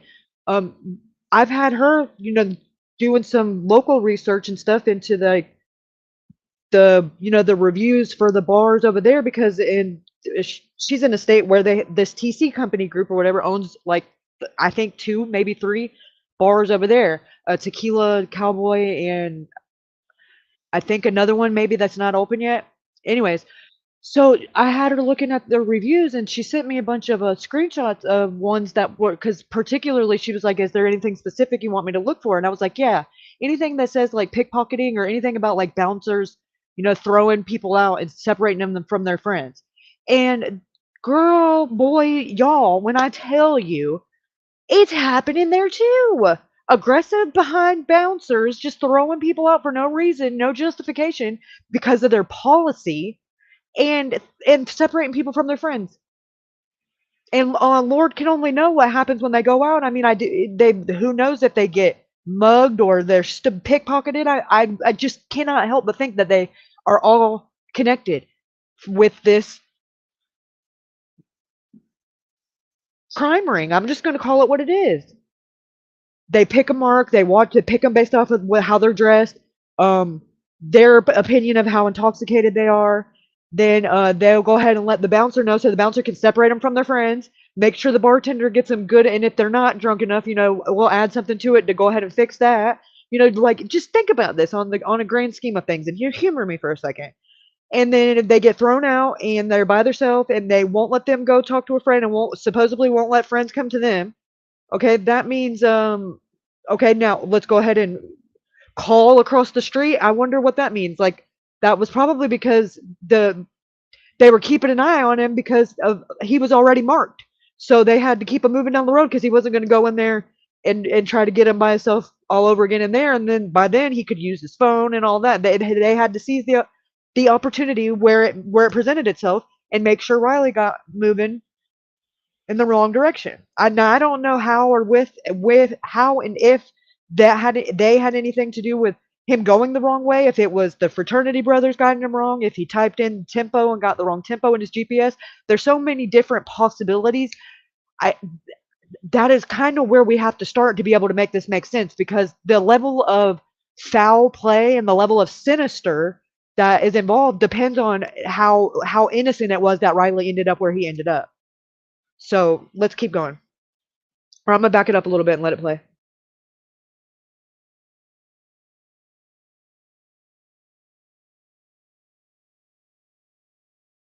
They saw inside the bar.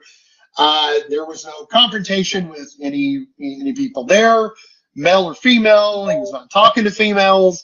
There was no guys that he got into his face. It was just him and a couple of his frat brothers that were there, being dudes, being goofy. Riley was the one that got walked up on and was asked to leave. That's why Riley walked right out of the bar. Riley's non-confrontational.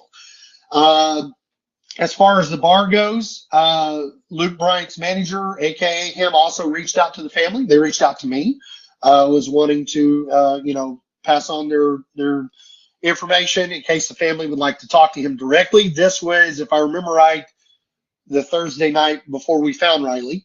But no, Luke Bryant did reach out, and we have his direct contact number, etc.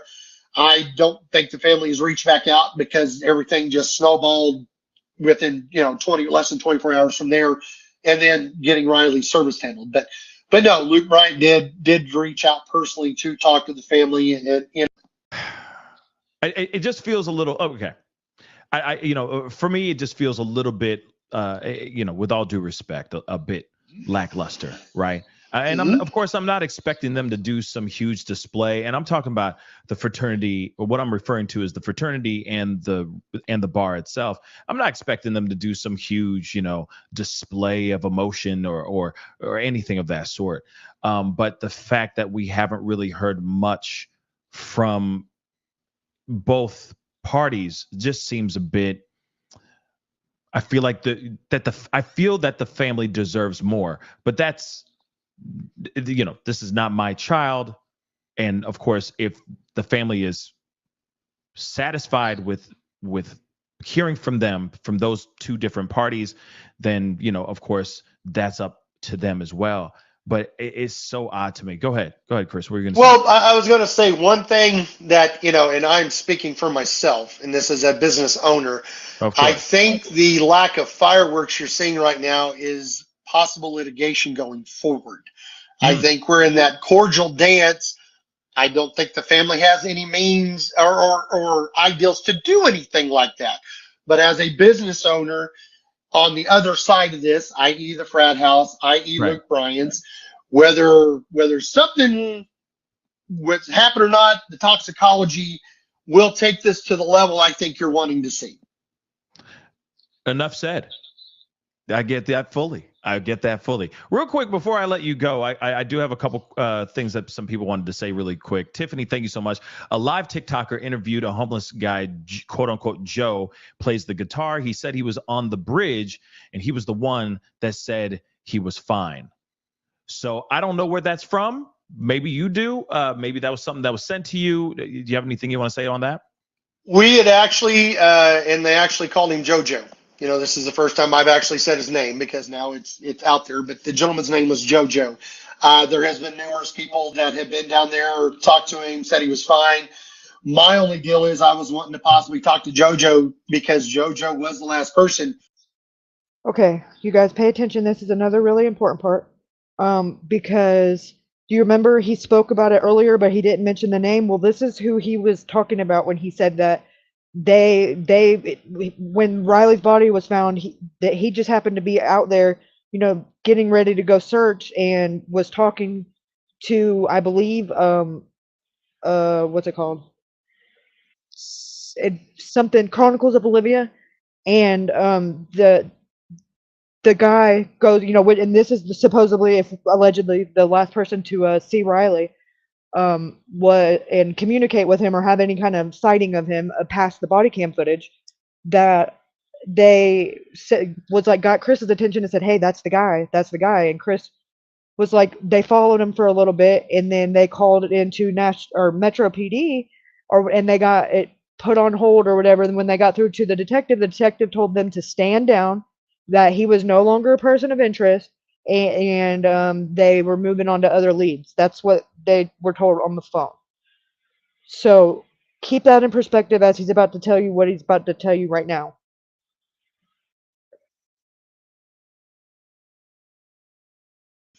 My only deal is I was wanting to possibly talk to JoJo because JoJo was the last person who was after him. Because when you're standing there talking to Riley, especially a homeless person, they are going to be very aware. Was it another homeless person?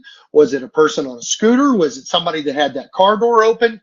You understand what I'm saying? I will give that. The homeless community is very observant of their surroundings, and they have to be, unfortunately, due to living outside and the dangers they live in. So JoJo is the gentleman that is the person that, you know, we were wanting to possibly talk to. There has been several TikTokers that have talked to him about it. There's just a couple of questions, and that was the biggest one. You know, JoJo, you said he was fine, but where did he go from there? No because kidding. You know, he is the last person. He's our cop body cam live person. You know, Right. he could remember his surroundings, etc. Everybody that I've talked to that's personally ran into him has said that he's been very coherent, was, you know, open to talk, which, you know, makes me think that he might have that type of memory still left in him. So that is that direction on that. So just so I get this completely clear, you still have not had a conversation with this Joe or this JoJo character, this JoJo guy. You haven't heard anything from this dude at all, but you would love to be able to have a conversation with him because he's allegedly one of the last people to have a conversation or at least see Riley alive. Yeah. And again, he is the one that allegedly said, yeah, he's just drunk. He's okay. He's fine. If you remember when you were at the site, you saw the sign that said "Beware of Dog." Yes. Do you remember that? Yeah. Okay. Yeah. Take that sign and go to the bridge. How far is that? Not very far. Oh, so wow. that is where that happened.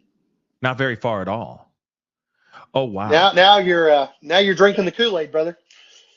So yeah, now you see why that is. I've been bathing in this Oh, I Kool-Aid. know you are, man. We got the big 44 ounces, baby. Man, That's what I'm talking about.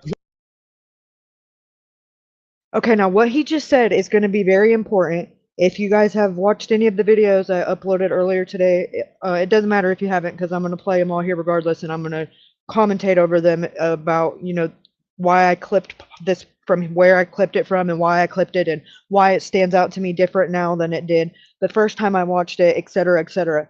But I really want you guys to pay attention. I'm going to rewind this and soon as I get done. But the reason this is important is because, the spot that he's talking about just so happens to be where not only JLR, but also another creator that had no, they don't even know each other, JLR and Spa Guy, went to the same spot, just taking footage, and this was when Riley was still missing. And that spot that he's talking about, the beware of dog, is that little gap and break in the woods where you can see the blue tent and everything, and everybody gets real fidgety about people going back there, screaming at JLR, trying to give them warnings, and that creepy guy was there 2 days in a row. Spa Guy's video and JLR's, just watching it. Okay, and then he talks about this being the spot of interest. This is where the JoJo supposedly seen Riley stumbling and throwing up and hollered up and asked if he was okay, and somebody was with Riley and yelled back, "He's okay, he's just drunk," implying that Riley was not by himself. So I'm going to back this up and push play again, because this is extremely, like, my little spidey senses are beep, beep, beep, beep, beep, beep, beep. The episode with Spa Guy will be out Thursday, Eddie.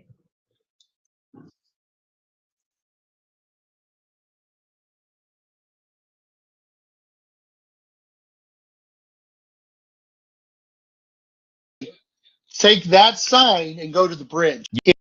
JoJo character, this JoJo guy. You haven't heard anything from this dude at all, but you would love to be able to have a conversation with him, because he's allegedly one of the last people to have a conversation or at least see Riley alive. Yeah. And again, he's the one that allegedly said, "Yeah, he's just drunk. He's okay. He's fine." If you remember when you were at the site, you saw the sign that said "Beware of dog." Yes. Do you remember that? Yeah. Okay. Yeah. Take that sign and go to the bridge. How far is that? Not very far. Oh, so wow. that is where that happened. Not very far at all. Oh, wow. Now you're drinking the Kool-Aid, brother. So yeah, now you see why that is. I've been bathing in this Oh, Kool-Aid. I know you are, man. We got the big 44 ounces, baby. Man, that's what I'm talking about. Getting drunk off this Kool-Aid, baby. But that's interesting. Now you see why that gentleman is important to see who else was in that area. Maybe another homeless person or not, but also Riley's pants. They sure weren't down at that moment. That would be something you think JoJo would see, like, yo, I walked up on this guy and he was taking a whiz. No kidding. Oh, yo. Welcome to my world. Yeah. So then, okay, then let's say this out loud. Let's say this out to the internet streets. Ladies and gentlemen that are watching the show, you TikTokers, etc. If you are out there and you still have contact, if you know of JoJo, I guess he goes by JoJo, plays the guitar. He was in this live stream video talking about allegedly saying that he saw Riley. Mm-hmm. He was the one who said, screaming back down at the other two that were down at the bottom of the hill, I guess, saying, yeah, he's fine. He's just drunk. So if you have any contact, please, you have any contact to him, please let us know. Because the family, Chris, etc., even myself, would love to pick this man's brain and find out some more information. That's really, really, really, really interesting. And thank you so much for that super chat, fam, because we probably maybe be able to get closer to some sort of clarity on the last few moments that Riley fell into the river. Yeah. And on top of that too, you know what I mean? Go ahead. Yeah.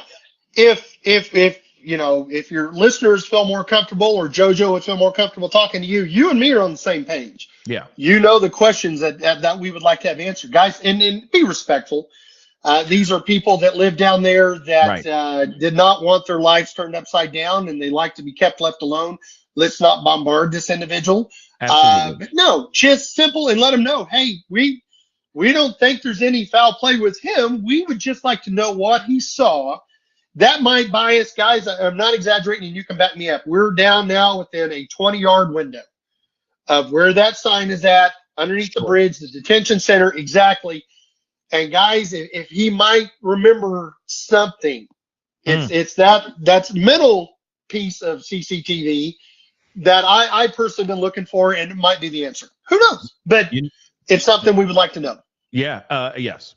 Please, guys. I mean, proceed, of course, with care and with respect. And respect. Okay. Let's not harass anybody, make their lives a living hell, etc. I'm just saying, if you know of anything, please contact us. Okay. You can email me and all that stuff, and we can find out more information through that way. Okay. Real quick, let's continue on here. Charlotte, thank you so much. Is there an online place? This is a good question too. Is there an online place where we can write messages of love? A place in your, you'll make sure. Condolences, etc. If you want to put some green heart emojis there of those messages, okay? I agree. Nothing, like nothing. Those are the only things that are still on his body, and the shirt are the only things that are still on his body, but boots that are very hard to take off in the first place. I mean, I lied. I've worn cowboy boots once in my life. Once, okay? And I'm telling you, I had to get on the ground and grab. You know what I'm saying? Like, I had to grab. I know. It's a yoga move. You know what I'm saying? It's impossible, y'all. And imagine trying to do that with ankle socks on. That was the stupidest thing I've ever done, because your skin gets stuck on the itself. So you're like doing this, you got to put in Vaseline sometimes. It's insane. It's insane, guys. So how did he come off his feet in the water like that? Just like that. But the socks and underwear still on? That is crazy to me. And that's odd. Okay? Think about it for a second. All y'all who own cowboy boots, y'all know who you are. Think about it for just 2 seconds. That seems weird. Something happened. Something happened that would make him remove his boots. Whether that's him taking them off himself, or someone forced them off of him. Still, no matter what, I guarantee you he still had to get on the floor and get into this weird yoga move just to take the doggone boots off. Oh, okay? Yeah. Something ain't right here, guys. Something ain't right. It's weird, but moving on. Positive vibes. Thank you so much. Okay, this is the question I've been wanting to ask you for a minute, but I'm glad she brought this up. The 5 people on the scooters, have they been interviewed? No. Ay, ay, ay. Ay, ay, ay. Okay, do we have any identification on them? Have they been at least identified at least to the family? No, that is one of the deals, and you know, I made that comment, and I go, well, we subpoenaed everything else. Can we not subpoena that scooter company to see who actually was on those scooters, because they're all GPS, to know who those individuals were? Because that is another huge portion of this, of people that were there. You know, we actually had one of the other guys reach out, and he said, bro, did you look at that one video? I counted 1 and maybe 2 Teslas that was parked in that area where the smash and grabs. And I'm like, really? And he goes, yeah. And I go, well, they record 24/7. Now we would have to subpoena that, but all this information we're talking about right here, we submitted to the police department. And as of this moment, we have not had any confirmation that nothing has been followed up on it. Wow. And unfortunately, we can't subpoena, you and me really can't, you know, subpoena the scooter company. That's why we were hoping maybe somebody that knew the scooter company or was affiliated with it, you know, but then we're right back in the business side of it without a subpoena. They can't legally give us information because if a crime does happen, blah, blah, blah. Yeah, no kidding. And that's wild though too, because those Teslas, that's big. I mean, they're recording 24/7, so they probably have some really, really nice footage out there. Whoever owned those Teslas, have you contacted the people that actually own the Teslas themselves just to talk to them? Well, we have not, but the police body cam, as he was walking through there, would have picked their tags up. So that is one of the deals we reached out going, hey, you know, you had 2 officers that was walking through there. Body cam would have picked up the plates off of those cars. Once again, It's an ongoing death investigation. I don't know if it's been followed up or not, but I think those are very viable leads. Okay. I'm going to ask this because, sometimes I just get annoyed with this kind of stuff. And I just got to ask, has the family looked into a private investigator for Riley's case? They have. And I'll be honest with you, I don't know if they've actually done one or not. When they come home and was preparing for Riley's funeral and just being back home, it was overwhelming. But now that has been done on Friday, I actually met with the family Monday, met with them yesterday. I'll meet with them today. There's a lot more clarity and a lot more of the grieving is still there, but answers need to be made and Right. have, if you follow me. You have grieving, then you get angry, and then etc. And we're currently in that point now, especially the dads in the war room. Michelle got to have her service. The family got to have her service. Their boy's home. But and the worst part about it, we're 6.5 hours away, 7 hours away from Nashville. That's why we're incredibly thankful for the reporters that are there, the TikTokers on the ground, the people that just will not let this go because they're also on the same boat as us. You guys are literally our eyes and ears in Nashville, and I think it's incredible. I mean, Yeah. I sincerely do. It's you're keeping the family, not that the family's not motivated, but you are literally day by day keeping the family motivated that there may be hope. Just like when we were looking for Riley, that the right answers may be found. Yeah. I think no matter what, I think we all really give a damn. We're all trying to figure out what the hell happened here. And if it is a situation, with all due respect, if it is a situation that it is just a tragic accident, then we will take that happily. But the way that things have been moving, how things have been maneuvered around here in these streets from law enforcement, et cetera, and the information that we've received, even the information that you gave us just today on the show, I think are crucial pieces of information that I think need some a serious look into. And it seems odd that law enforcement would just sit and now look at that and go, yeah, that's kind of odd. Boots off, pants off, socks and underwear still on, still very weird to me. Real quick, Shelby just said this, and I wanted to make sure you got this too. Someone in the comments said that they know someone on the scooter. Shelby, whoever said that, now what we understand, they are the police, okay? No disrespect, but that seems like those, because if it was an accident, those guys would have seen possibly him slipping, falling, whatever, him walking down the embankment maybe to go take a leak, whatever it may be. So weird to me. One last one. Lisa, thank you so much. Maybe a homeless person found him already gone and stole his pants and boots and then pushed him in the river praying for the family. I mean, that's a theory. What are your thoughts? Oh, it is. No, we've had that theory also. What if Riley had fallen and that had happened?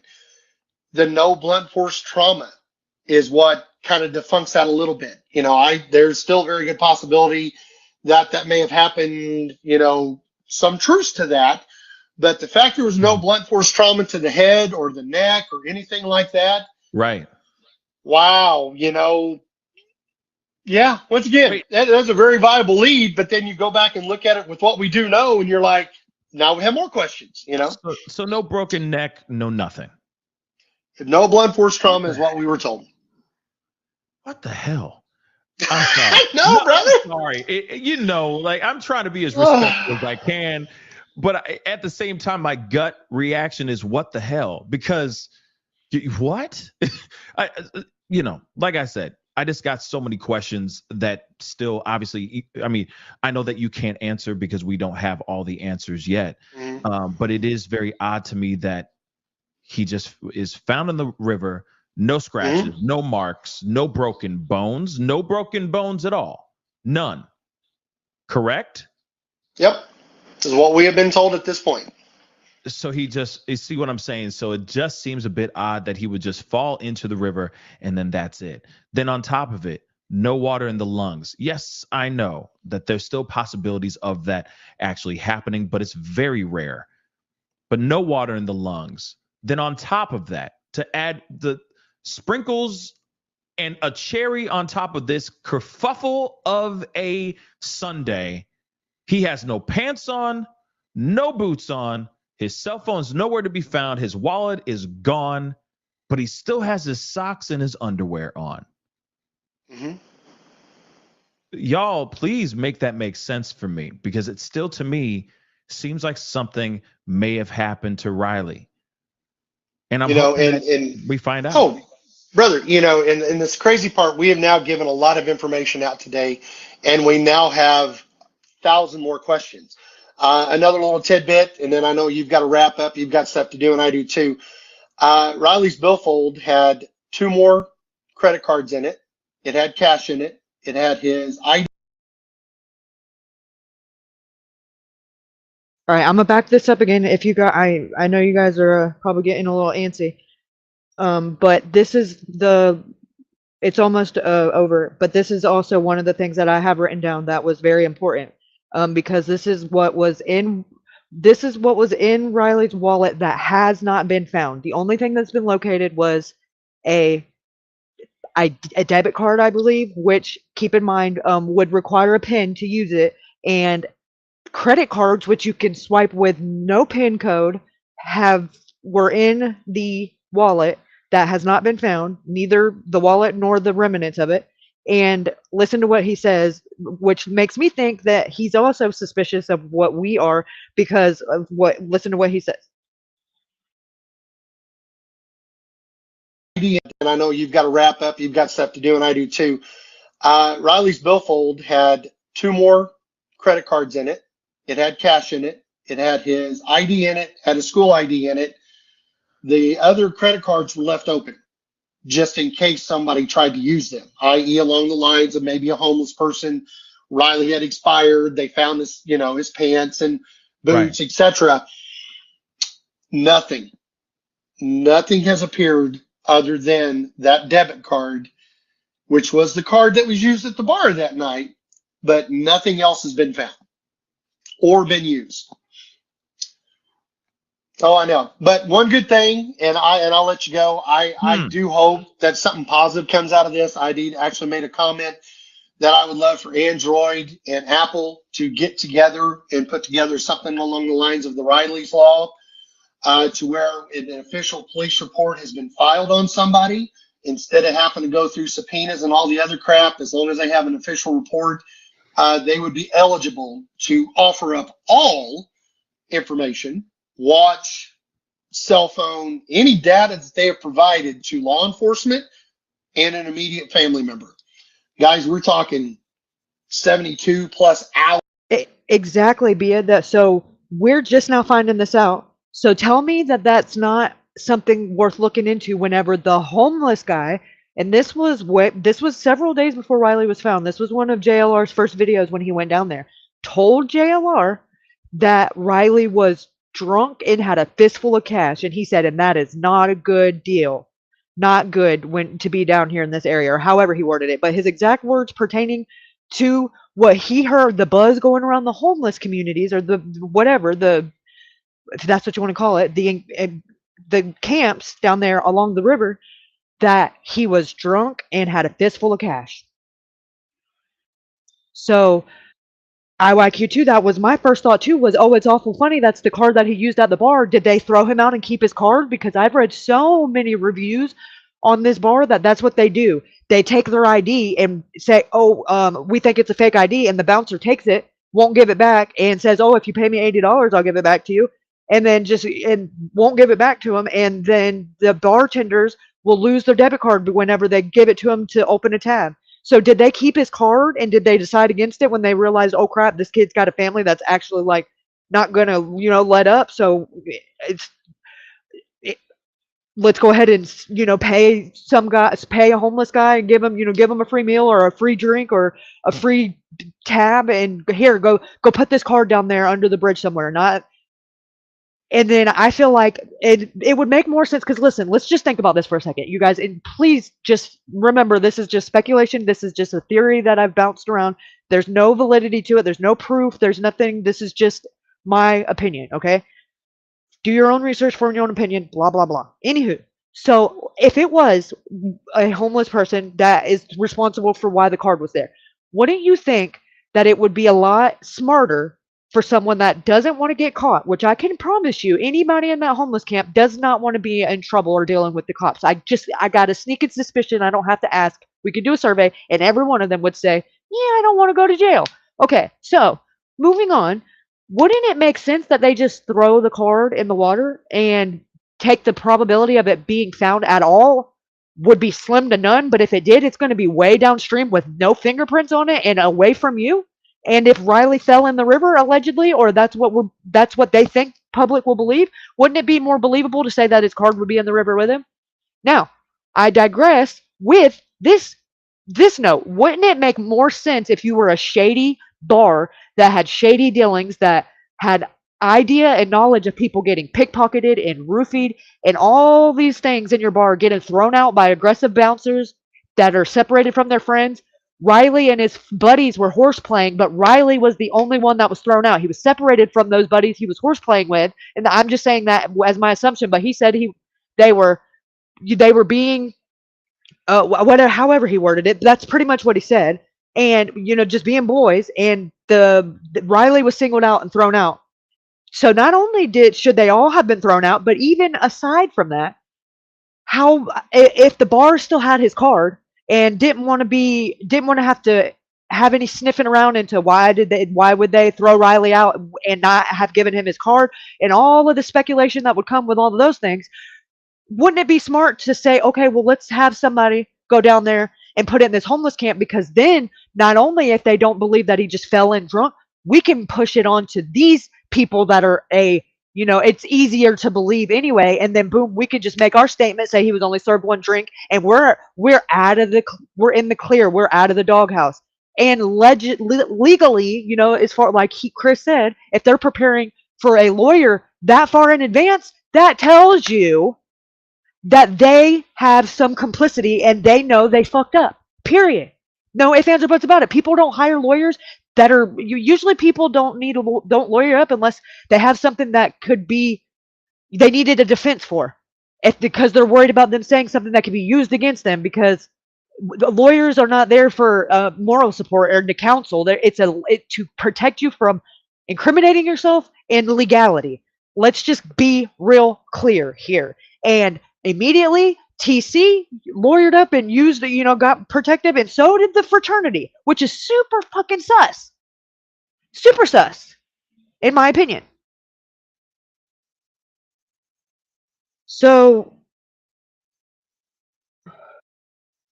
exactly. And I heard, I don't know how true this is or not, because it's just kind of one of the things buzzing on the group, but I heard that his debit card was found with like a CA something card that had a different name on it, but I've never heard any mention of it if it was. And I've also heard buzz that Riley's friend said that his when they got in the room to check where he was, that his hotel key was like on the dresser or whatever, but Riley wasn't and none of his stuff was there.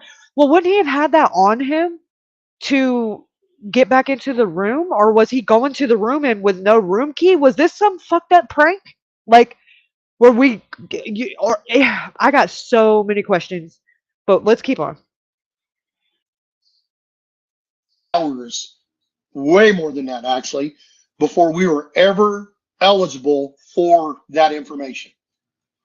And I just think if we could, if somebody has an outlet and a way to reach out, and I mean, we're talking huge corporations and probably legally they can't do that due to HIPAA and everything else, but if we could get something like that formatted to where if an actual police report was given on that person, that information could be released way easier than it was for us to achieve it.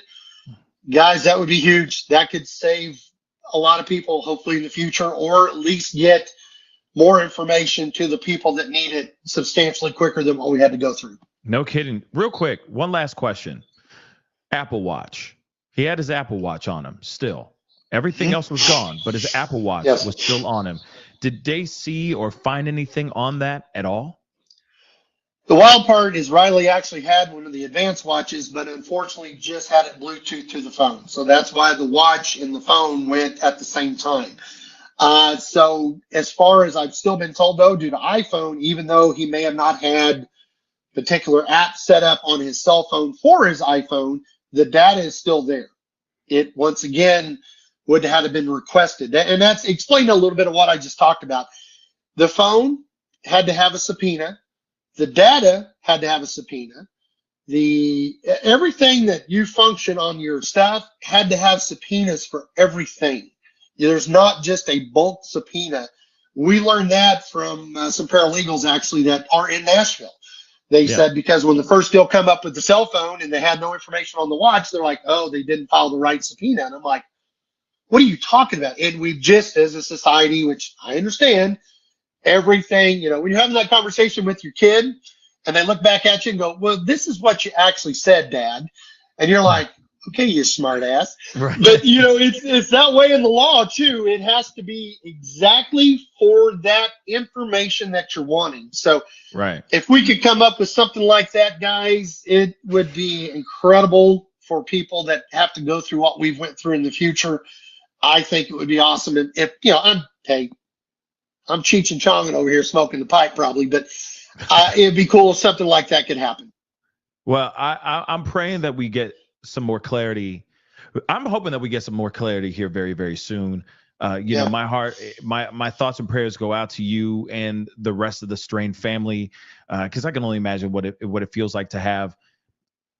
It feels like an incomplete sentence, right? Mm-hmm. That there hasn't been full closure yet. And yes, it could very well have been a tragic accident, but then at the same time, it may not have been. And if there is a crime that was committed on to Riley, we need to get him justice as swiftly as possible. Right. So again, Chris, I really do appreciate you coming in here and just giving us the 411 on all of this stuff. I mean, I know that I still have a lot of questions. I know you answered a lot of them, but I still got a lot of questions, and I know you do too. But as we, continue to follow this case and follow you guys, hopefully you guys have a short journey towards justice and truth. Yeah, and like you said, if it was truly an accident, there's way too many people there that have seen it. And I don't want to seem, not thankful or greedy. We're blessed that Riley got to come home. And his mama and me and everybody else, that part I am going to be greedy. When we need to talk to Riley, we've got a spot we can go talk to him now. I don't want to undersell that. That is extremely grateful for what everybody did to help. Mm-hmm. But also, the incredible man that he was. And as long as the family will let me keep the gas pedal down, I'm going to do it. We're going to make some magic happen. And it's all to, like your viewer right there with the guys on the scooters. I've been saying this the whole time. The couple that actually called me that was walking with Riley, the mom and dad, guys, every little bit helps. It may not be significant at the moment, but that right there, that's a large piece of the puzzle, and I appreciate her reaching out. See, that's why the fam is so amazing. That's why the fam is so amazing, and that's why we keep having these shows. This is why we keep having these live shows, these live conversations, so that hopefully we can start getting more closer to some more clarity here. One last thing before you go. But I got this out of nowhere, so I wanted to make sure it's sent to you. So apparently Riley's dad said something last week that they're announcing something big this week. Can you give us any hint about what that is at all? And we kind of talked about it a little earlier. I know the family have been meeting here locally with some officials on what maybe to pursue differently in the case, even though we're 7 hours away.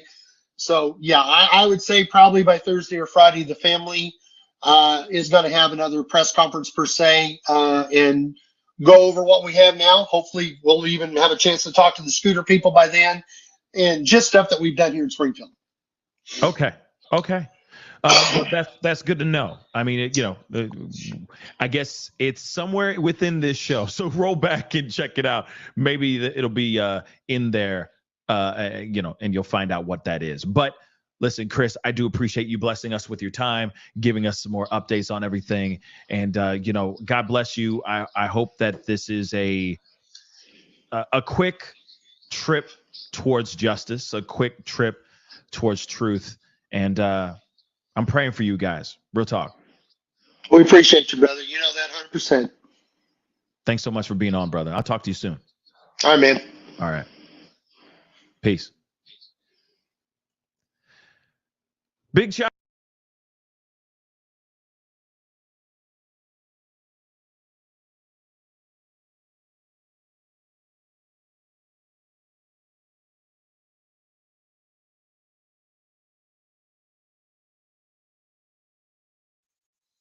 Okay, you guys, the rest I can show you guys on screen.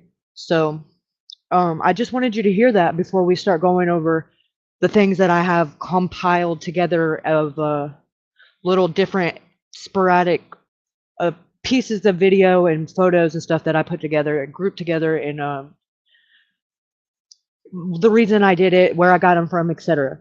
Okay, so real quick, thank you Snooks, and thank you Hotspot, and thank you IYQ2 for the super stickers, and thank you Cricket Day and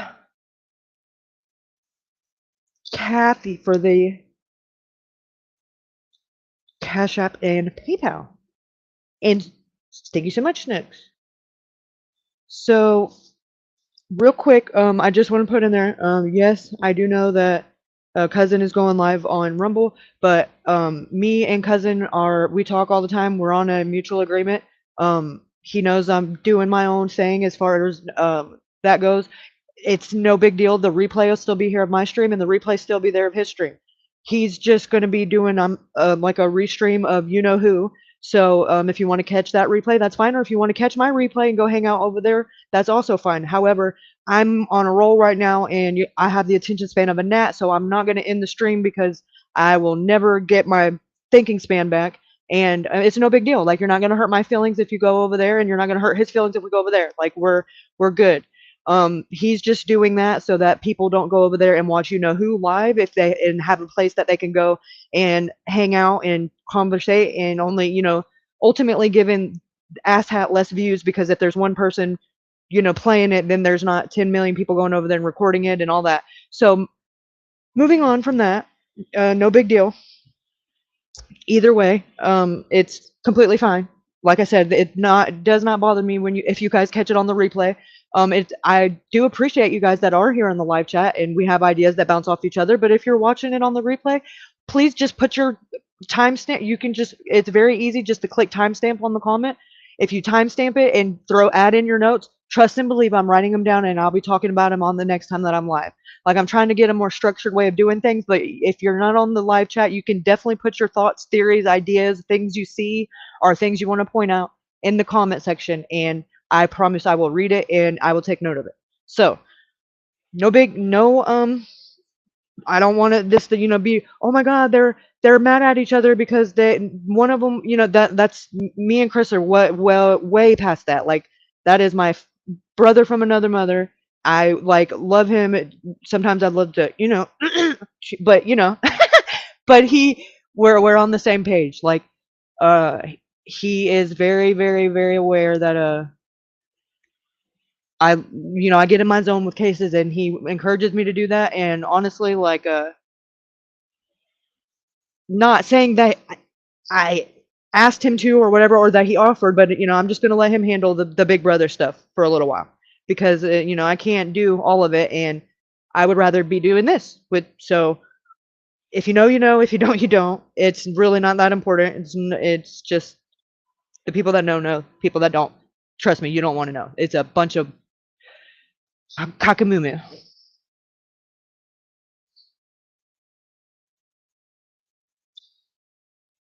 Yeah, it's okay, Kathy. I don't know why, because the notification, maybe if I would recommend unsubscribing from my channel and resubscribing, and when you click on the subscribe, click on the bell, and it'll bring a drop down list. Make sure the one all the way at the top on all is checked, and then the bell will shade in, and then you'll be set for all notifications. And some people, it's an ongoing thing. They'll just stop getting notifications, and if you unsubscribe and resubscribe, that seems to fix it.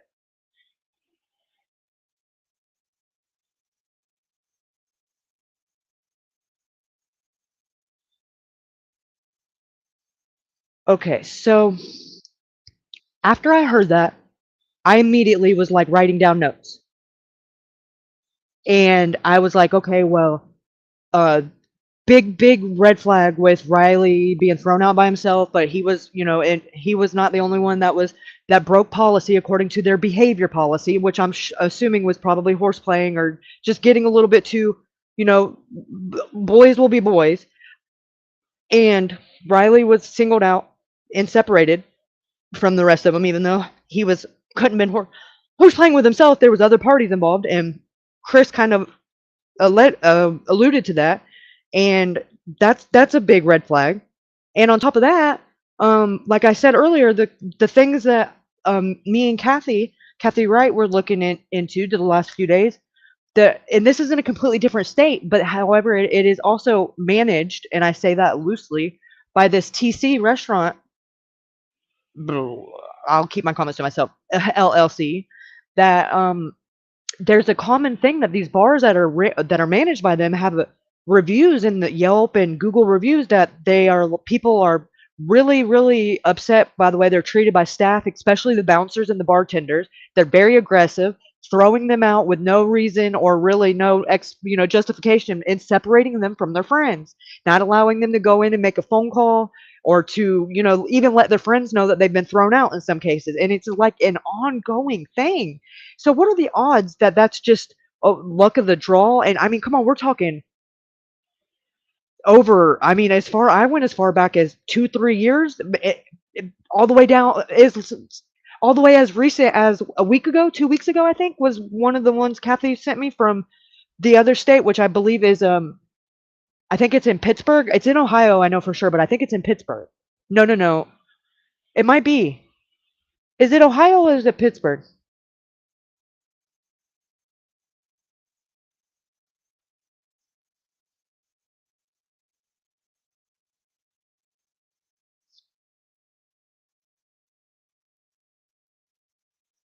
Pittsburgh, Pittsburgh. And they have another one that's like, they have the blueprint for it, but they haven't broke ground yet. And this one is literally right on the water. I mean, you think these bars are close to the water? This one's like you walk out the back door and you're on a dock. Like that's how close it is to the water.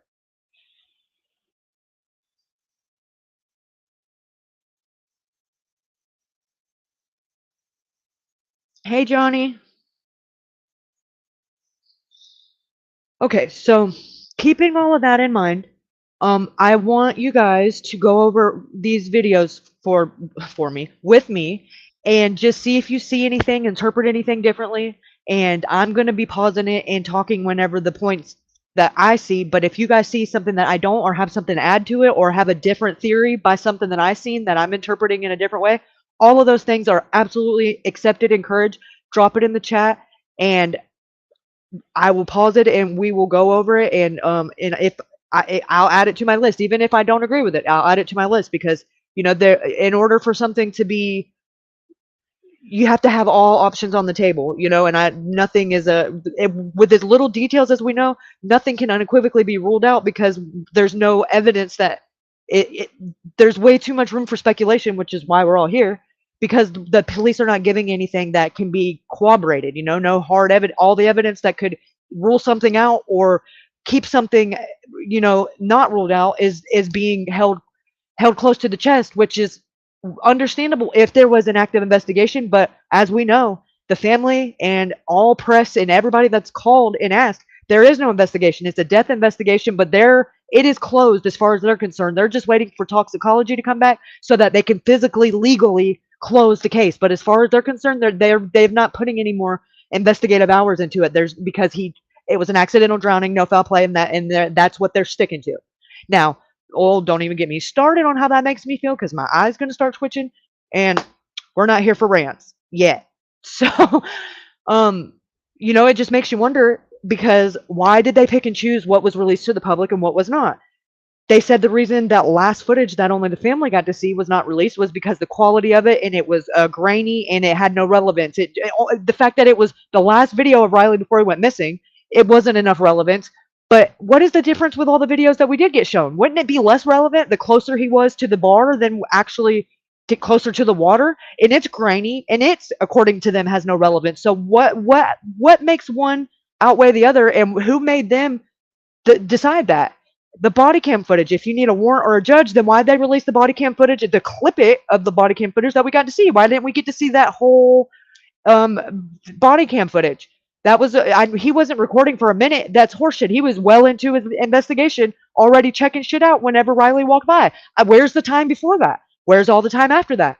Why are they dictating what is worthy of being of relevance? It's almost like they give you enough to shut you up or to send you on a wild goose chase, and the rest is just suck it up, Buttercup. I don't like that. I don't like that at all. Like,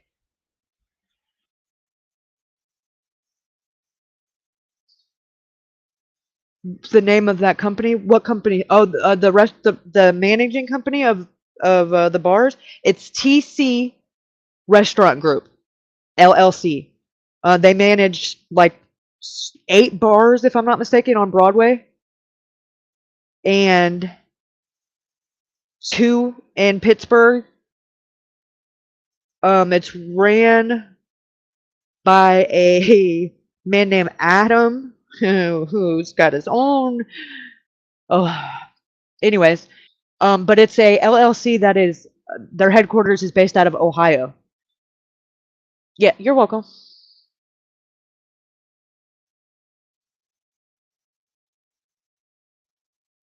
Oh, come on, you guys seen what I did with it. We can just give it to us. I can make it less grainy. It can't be any worse than the freaking Justice Department where they literally look like ghosts and orbs floating around. If I can make that work, come on, have faith. Like, just let me at it. Like, shoot. And I know there's other capable candidates, but I'm nobody with no degree, no. I just did some shit with some apps I downloaded on the phone that were free. So come on. That's horseshit. I'm just gonna say it. That's bull cockamoo. That is just not acceptable at all. It's lazy.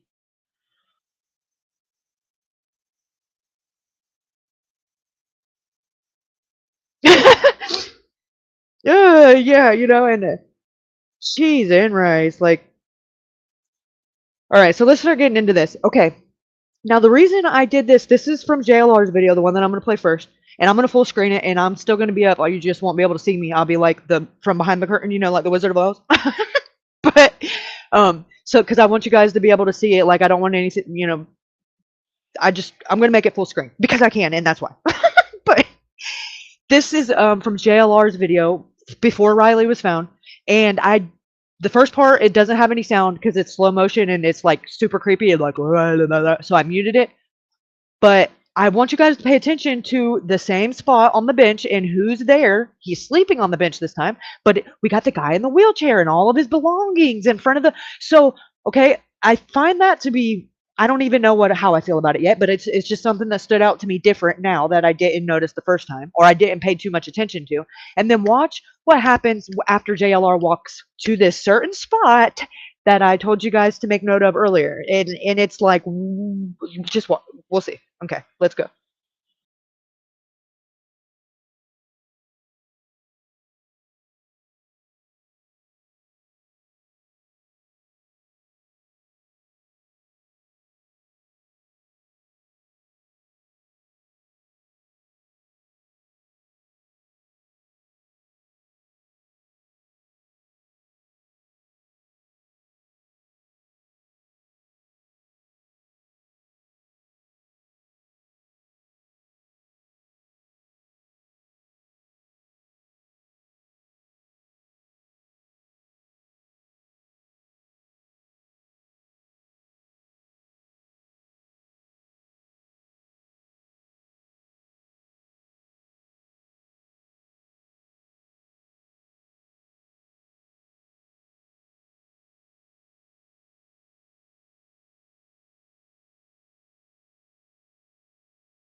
Okay, so the guy, he's got his wheelchair right here with all of his belongings.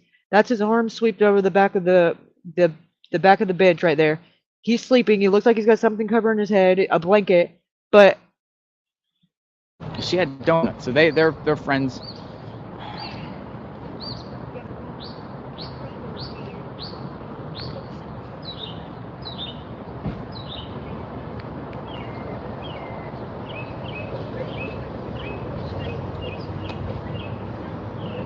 Oh, this is new. Okay, guys, listen. What the fuck? Listen. Hi, what's your name? What's your name?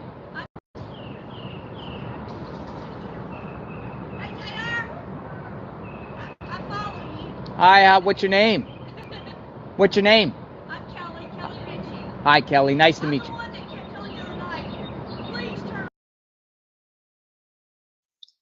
Hey, JR, is what she said. I follow you. What's your name? Kelly Ritchie. Please don't go down there. I don't want you to go down there. But now she's getting more polite. But did you hear how aggressive she was when she yelled his name? Almost like she didn't see him until he was almost in there. But this is very, and listen, I'm just going to be honest, as close as he is right there, if there was pit bulls in the vicinity, they would be barking at just a commotion and JLR talking to the live stream walking by. We've seen it when he was further down the river, when he was there at night, and the dog started barking at him. I call bullshit. There's something down there, or some reason, they don't want people sniffing around. That's why they have people keeping guard to make sure of it, to come distract and to come redirect and to come make sure nobody goes down there. Think about it. I'm going to back this up.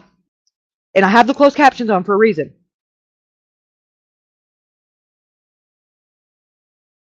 Let me get this out of your way so you can see. Okay. There we go. Now we're going to watch it again.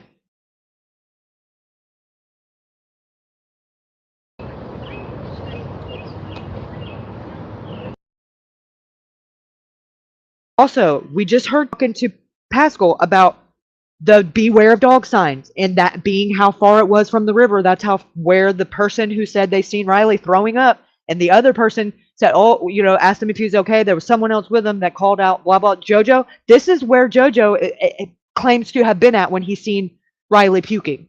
So keep that in mind too. There's a lot of freaking, this is a hot spot. All, you know, no pun intended. This is a point of interest, no doubt. And then when you factor in, it's where his debit card was found, and a couple of feet away from this is where the phone last pinged. It just gets to be really obvious that this is something that should be considered a crime scene, or at least a point of interest in to more than just us on YouTube. Like what the actual HE double hockey sticks.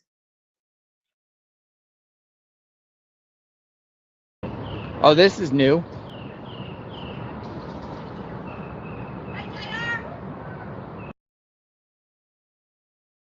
That's important too. JLR had already been here for a day or two. This is new. So that means when he was just there the previous day, there was no sign. Now this is there as a, what? I mean, you can't say it's a, you have no trespassing, beware of dog. That's when you're on private property. There's no obligation to privacy when you are in a public place. You have no, that's just bullshit to even think that you do. Like, oh my God, I don't want to be recorded in public. Well, get out of the public then. I don't know what to tell you. It's, I mean, you can ask, and if they choose to still record you, sucks to suck. The public asked you to quit pissing all over everything, but here we are. Like, come on, man, you don't have rights. You voided those rights when you popped your tin up in a public place. Like, what the fuck are we even talking about here? Excuse my language, but that's just asinine. Like, stop coddling them whenever they have no rights. They're in a public place. A park. That's considered to be the lake front. You know, what the? Oh, don't get me started. Get it together, Nashville. Get your shit together. Douchebags.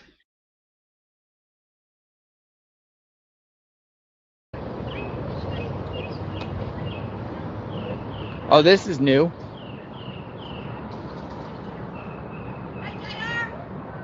Yes, it was. It was before Riley was found. This is from video where, let me show you. I believe this is the one from,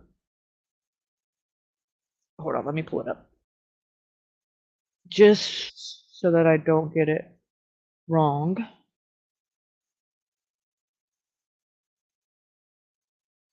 Okay, this was on the March the 20th. So Riley was found, I believe, 2 days later, the 22nd, right? And the video from Spa Guy where he goes in that same spot and that weird guy comes right up behind him, that was the 21st. So this was before Riley was found, yes. All right.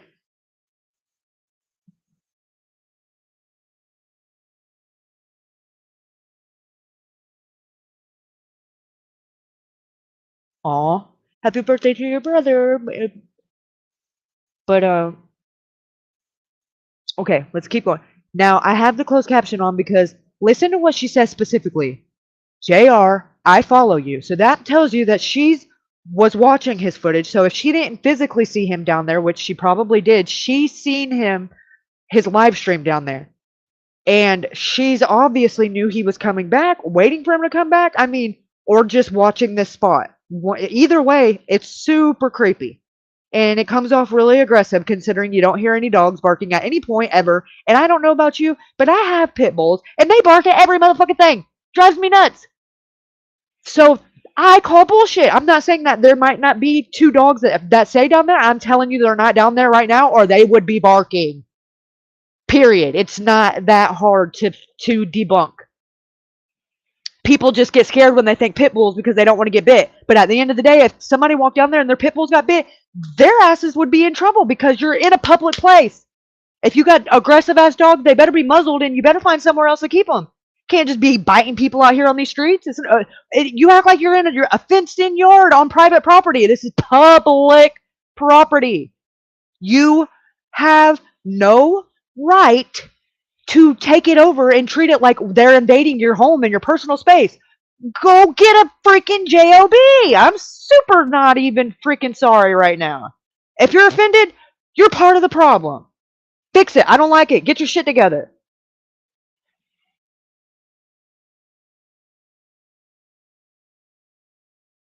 Hi, what's your name? Oh, this is new.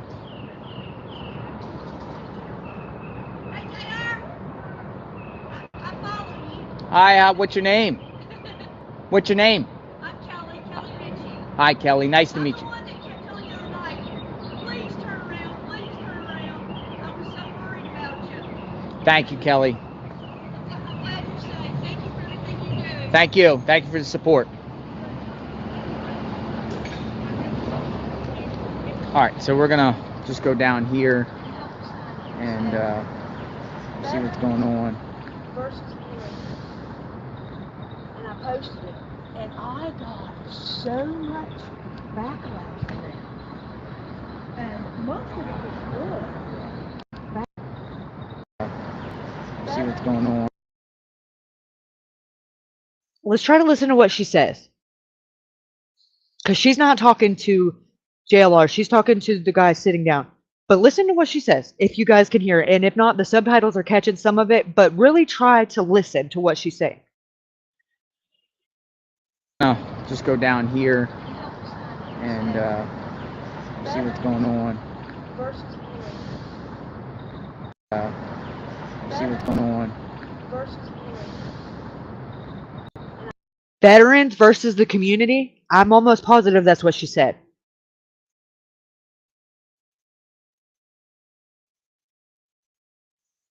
What's going on? Go down here and see what's going on. And I posted it, and I got so much backlash for that. I posted it and I got so much backlash.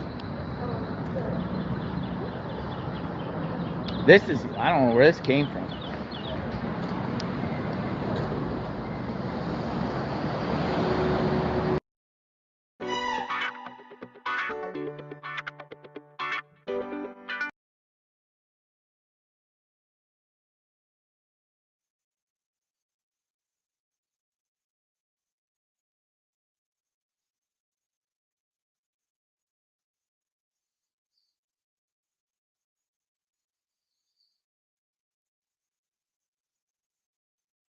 Oh, no shit.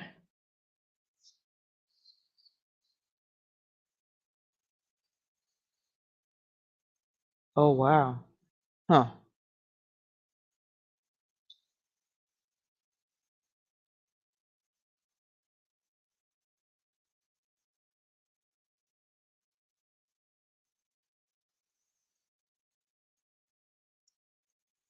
If you're on your phone, you should be able to. I can't do it from my computer, but that's why I uploaded them the way that I did, because you guys should be able to zoom in on your phone. I can pause it on the ones you want. Like, I can zoom them in on my phone as well, so that I can see what you guys are talking about, but it won't let me zoom in on here. Let me try this.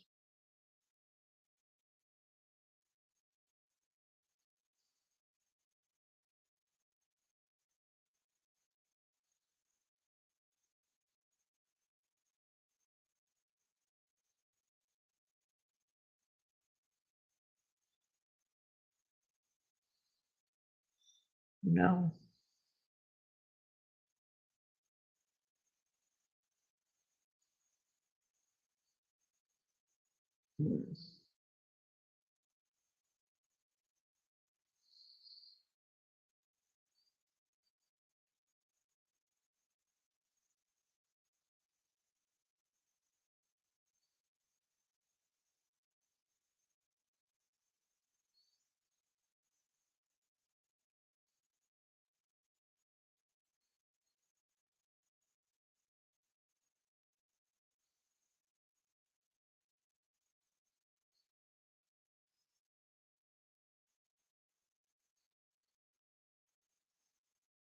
Yeah, it's not.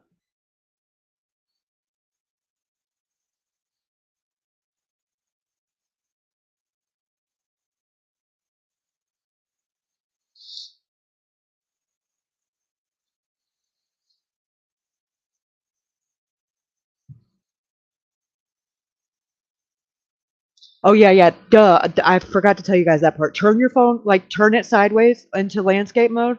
Exit the chat, like where you can't see the chat, and then you can, if you take your screen and pinch it, you can zoom in and out. That is a newer update on YouTube, and then when you're done, zooming in, you can click back into the live chat. Or if you turn your phone back to the horizontal, the live chat will just come back up automatically.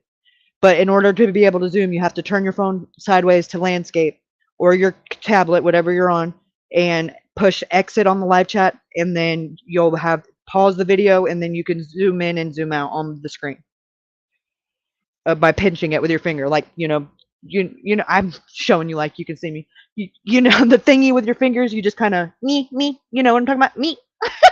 Sorry, you guys. I'm horrible. People are like, no, I don't. Yeah, or that's another idea. And honestly, that's how I got these in the first place. Screenshot them, and then you can go back in your gallery and you can do whatever you want. You can edit them and change the format, change the contrast, zoom in, zoom out, whatever you'd like. And I highly recommend that. That's honestly how I got these to begin with.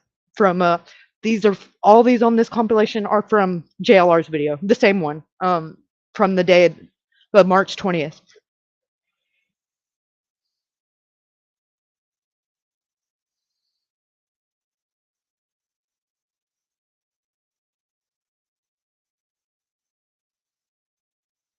Hmm.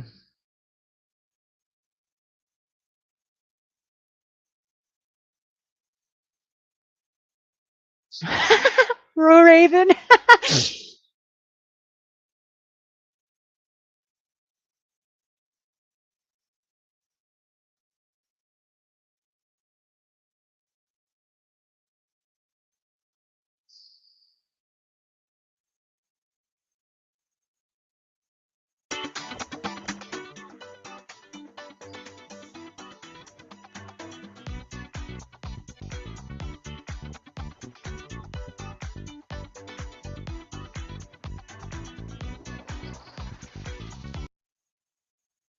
There we go. Now we got a freaking someone in here with some intelligence. MAGA team, pinch the screen to zoom in and go back to regular. That is exactly what I was trying to say, but it just came out. Meh.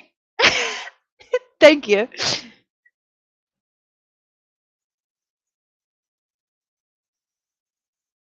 Cricket Day, you're definitely not a pain. I appreciate your insight, and honestly, you gave me a lot of good theories and leads that I followed up on that could have some validity to it. But it's enough to get my wheels turning, and it's we think a lot alike, and a lot of things that you've said I didn't even think of, and I'm like, I thought there's no way there's not an angle that I haven't thought of, so I appreciate it because there's so many different possibilities out there that I haven't even thought of that are still out there that it blows my mind, and I appreciate you guys taking time to look into stuff or to and to point it out to me so that I can add it to my list because it's definitely something that later on could be very, very, very important or valuable to the family, and I promise you they are listening. Like if something is brought to their attention or you take something to the family spokesperson, he will follow up with it and he will make contact with you, and they're very appreciative of it. You're not going to get that from the police though. You'll be lucky to find a voicemail box that's not full to even take your tip. Let me be the one to tell you, I spent most of my day, or at least the afternoon one day, and was only able to leave a voicemail, and it was not taken seriously, and I don't think was followed up with. And I got directed to the cold case voicemail department. And this was when Riley was still missing.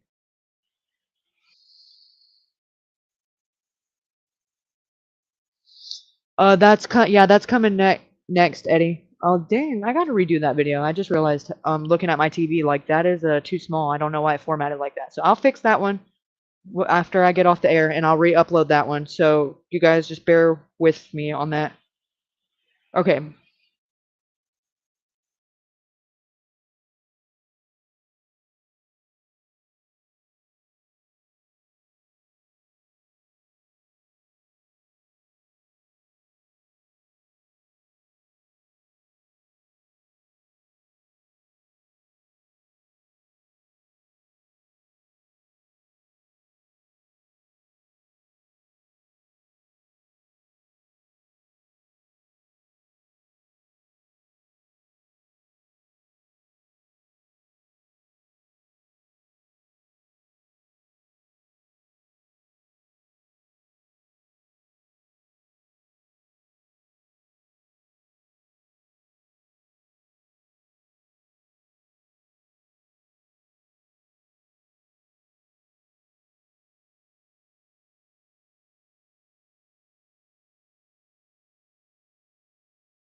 Okay, can you guys hear me?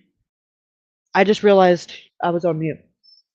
So they had this was a TikToker that was down there searching. Both of these videos, this one and the one that's going to play after this, I have it compiled on the same video. But this is from right there under the bridge in the vicinity where the debit card was found, right around the time the debit card was found. Okay, and the caption says, "Oh my God, did I find Riley's pants?" Okay, now what I find to be interesting and to be, you can see up here, let me go to this side, that it has, you can see the belt loops right here, but it kind of looks like they're inside out and almost looks like this right here, like a phone clip or something, like a wallet clip, money, something clipped. Can't really tell, but they look inside out, and where they are is very highly probable that could, now if they're still there now, I highly doubt it, but it's still something that I wonder if was reported to the police, and one of those things they didn't follow up with, because I know I played heck to get through to take a tip, and I don't think it was taken seriously when I did finally get through. And I know for a fact that the family or the family spokesperson absolutely is taking every tip and follows up on it and lets you know, and is very appreciative of anything that they get, big or small, no matter how irrelevant it might end up being. They're very appreciative of anything that you think is worthy of noting. So Don't be discouraged and think, oh, I don't want to bother the family. They are not, it's not bothering them. They want answers, and just know there's no one else of official matter that is following up with any of this shit. And that's just fact. Sorry, but I'm just not going to sugarcoat it at this point. That's not, if you're here on my channel, you know that's not what I do. Sugarcoating isn't in my bio, you know, it's not what I do. Like, it's just not. And this is absolutely disgusting investigation done by Metro Nashville Police. Absolutely unacceptable. Grady Judd could come down there and clean this bitch up in a week and run circles around all these asshats. I'm just going to be honest. And I don't think you guys should have to settle for anything less than what I settle for. It's bullshit. Bullshit. Okay? I said it. Bullshit.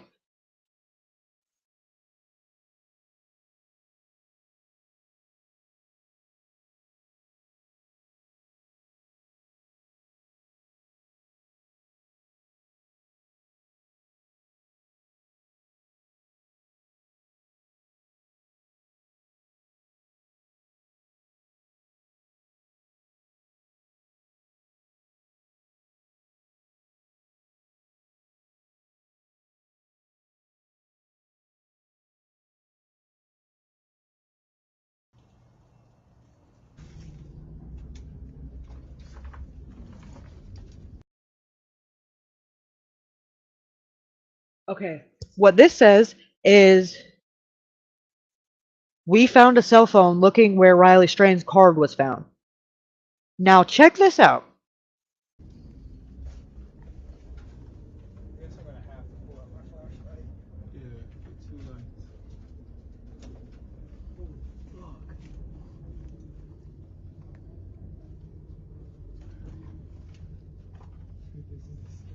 This is pretty crazy. TikTokers are down there getting dirty, doing the extra. Where the hell is the police? You are. Ooh, this is beyond lazy. This is just bullshit.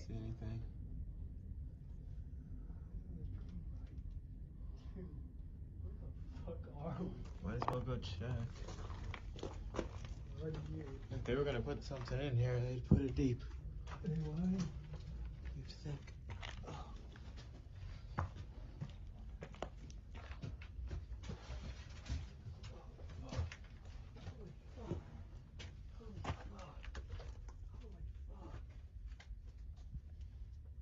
Look, it gets back further. It does. It's just blocked by all this shit. And they went. But the other one was a bigger cave system. Yeah, the other one's an actual cave. Yeah.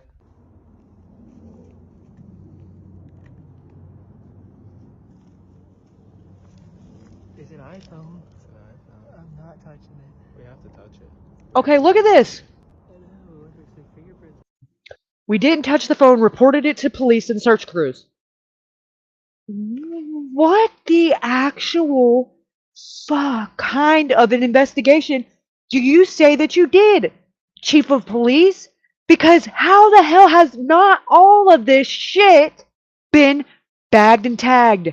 And people don't just throw their phones on the riverbank. If that's not Riley's phone, then you should be highly suspicious of the fact that their two other bodies were found the same day the card was, and maybe they have phones that aren't on their body. I mean, come the fuck on, people.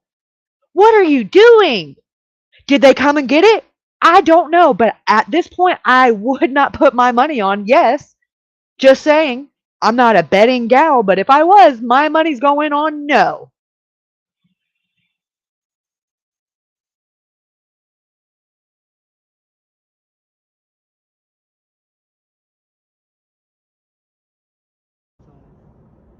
Or pick it up with something. Should we call the police? I mean, but there's like a description of his phone, I think. Don't get cut by that shit.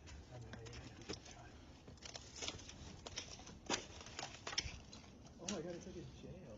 Damn, look at that shit.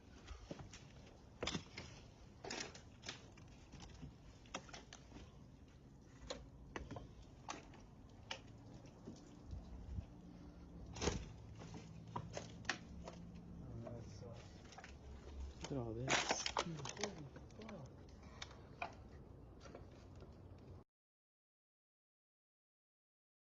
let me just note, just in that Birch video footage that we've seen 4 cops walk by in that video, and that video is only the duration of 2.5 hours. So if there's enough cops to be freelancing and walking around, hell, they'd put more effort into the smash and grab car burglary than they did this fucking kid that just disappeared.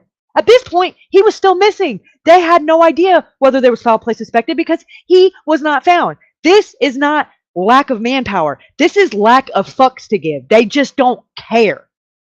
They have the idea, the mentality that if you go on that side of the track, so to say, you know what you're getting into. That's the homeless territory. They're not fucking with it, and they highly suggest you don't either. And if you do, don't call them because they're not going to save you. If I'm wrong, show me an instance where they have done anything different. You can listen to some of the homeless people JLR talked to in a previous video where they call 911 and they don't even come. So keep that in mind. All of this happened, whatever it was, right in the backyard of the fucking Justice Department that's under surveillance. There shouldn't be any questions or wondering where Riley went and when and how he got off path. They have it on camera, unequivocally, in full HD. And if they say they don't, they're lying through their fucking teeth. I can point out and circle 3 cameras just on the parking garages that have 360 view. I can't make them give it to me, but law enforcement has access to it considering it's the Justice Department building. It's their fucking cameras. Let's get the body cam footage. Why do we only get a minute of it? If there's 45 minutes out there, why don't we get the whole thing? Why have people that have FOIA requested it been told no? What the fuck is really going on here? I excuse my language. I digress.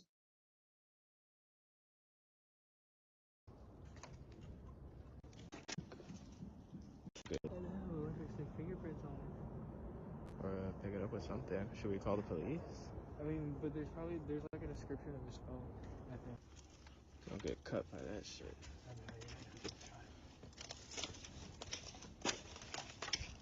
Oh my god, it's like a jail. Damn, look at that shit.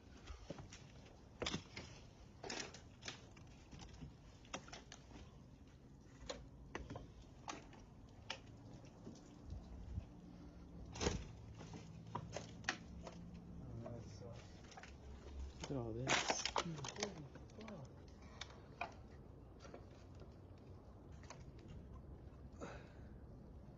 Dude, holy fuck. It's pretty crazy. You can look on the other side of that wall. If you want to get in there. Huh? I don't know how we get in there, man. I can look on the other side of that wall. Yeah, there's no ground. I know. What the fuck it used to be?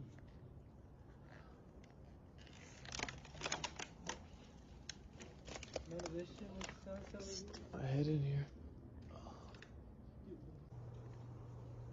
It's wild.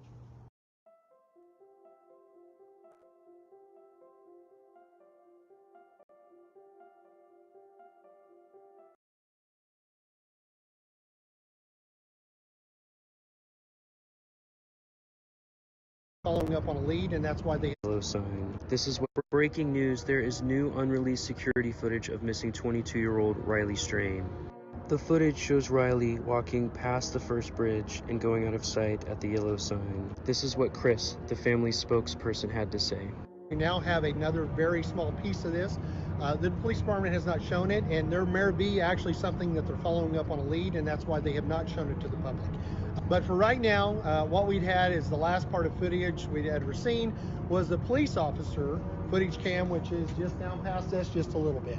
The wild part about it is when the police showed the footage to them, there is actually 2, if you can kind of look back up the hill there, I think those are elevator shafts for the very large parking garage that is located right here in this area. Just to the right one, the right parking garage vent system is actually CCTV. So we now know that from the police cam video to where he comes underneath the bridge to actually this pole right here where we have Riley's picture hanging, looking for him, he stopped here for about 5 to 6 seconds and stopped. He never looked up the hill. He never had no intentions of crossing the road or going up those steps. So that's a piece of the puzzle that we have. For fact, he did not go back west or back into town. He did keep going forward down this way, going north. Just past about where the tent is set up today, where the ladies are handing out flyers for searching for Riley and getting general information, there's a yellow caution sign for the bridge height, which is like 14'3", which is ironically very, very close to where the homeless person that made the story that came out, that he yelled back up, hey, it's nothing but a drunk guy. We're almost 0.0 at that spot. So we have footage from Riley from here to there. Thankfully, it's still spring, and there is the leaves haven't bloomed yet. Actually, the blossom tree that's up there, it hadn't bloomed yet. It just come. We've had people say, wow, that's just started blossoming here just recently. So we do have footage. There's nothing that the family saw that looked any out of the ordinary from everybody else, except for the scooters, the normal people walking. The time flows. Riley, actually, it's a little bit of a decline at this spot. Riley was moving along pretty good. We don't think he was running, but he was aggressively, at 6'5", you've got a long gallop, he's going to be moving pretty quickly. And literally at that point, he goes out. What that does is that narrows down. We have shrunk it to about a 50 to 75 yard window now without any video footage. So today, we've actually got two groups that are going to be in the water. The United Cajun Navy, they actually went out of Shelby. If you're familiar with Nashville, just north of us is a park, Shelby Park. The Cajun Navy actually went in there and worked back this area yesterday for a long, long time. They are surfacing, or they're actually searching even farther down, an additional 20 to 30 miles now than they were yesterday. They actually have the huge magnets that they go along the bottom looking for keys, watches, and maybe an iPhone, because I hear they're very magnetic. And every news source is the reason we've been given as a family of what has been out there. We've been ahead a few steps of some of the police decisions. They may be way ahead of us right now. We hope they are. But we're just trying to get information to get Riley home. And sincerely, what you guys are doing and spreading the word is the reason we're getting what we get. So we love it. Thank you.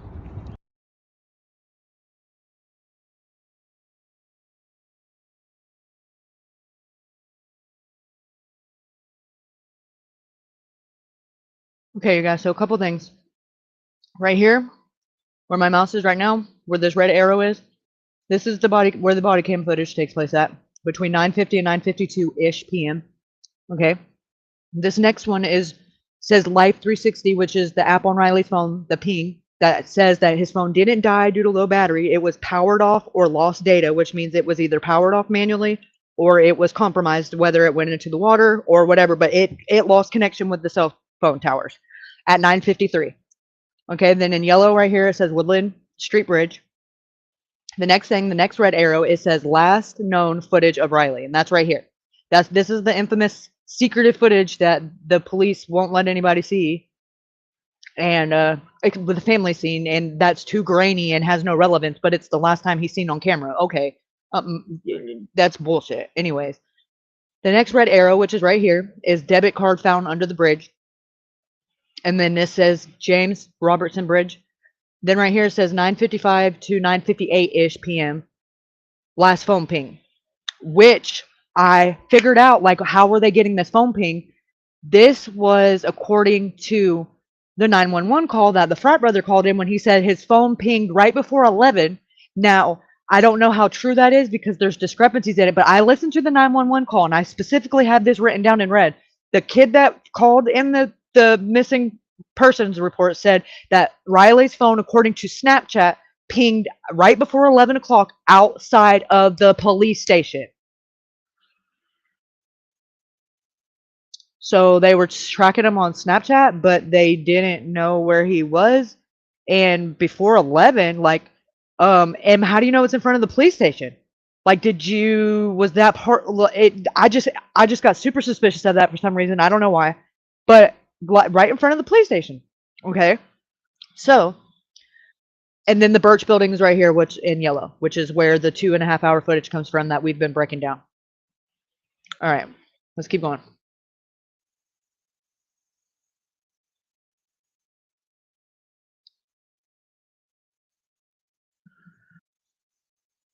Okay, right here, this red circle, that is where the body cam footage takes place at. Gay Street, and then First Avenue, Union, the Woodland Bridge, loops around. Okay, right here. So this is just some things that I marked on here because this is the main bus terminal right here. Okay, this is the elevators that Chris spoke of right here that I have boxed out in green. But they're the elevators that lead you to the parking garage. Okay. The garage entrance is this in blue, which means you can get in right here, and you can also get in over here, which is where right past the Birch building, or no, right before it, you know, where the steps are, you can also get into it right here too. And then there's another one right here. Now, the red is stairs that you can get access from Gay Street. So there's stairs right here, there's stairs right here, and there's also stairs right here. And they all can lead you back down to here, which is the Gay Street. Okay. Then the yellow is Life 360 marker, which was the last ping on Riley's phone, which is literally right here, like underneath the bridge, whether, you know, but there's with Life 360, there's a 50-yard radius all the way around of where that could be, as in proximity. So keep that in mind when you factor in your brainstorming. But just to give a kind of a idea of, you know, what's around and what's in the general vicinity of relevance.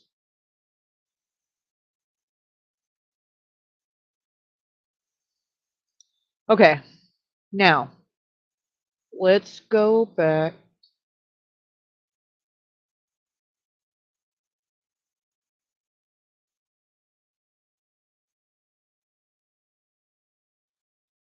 And watch this.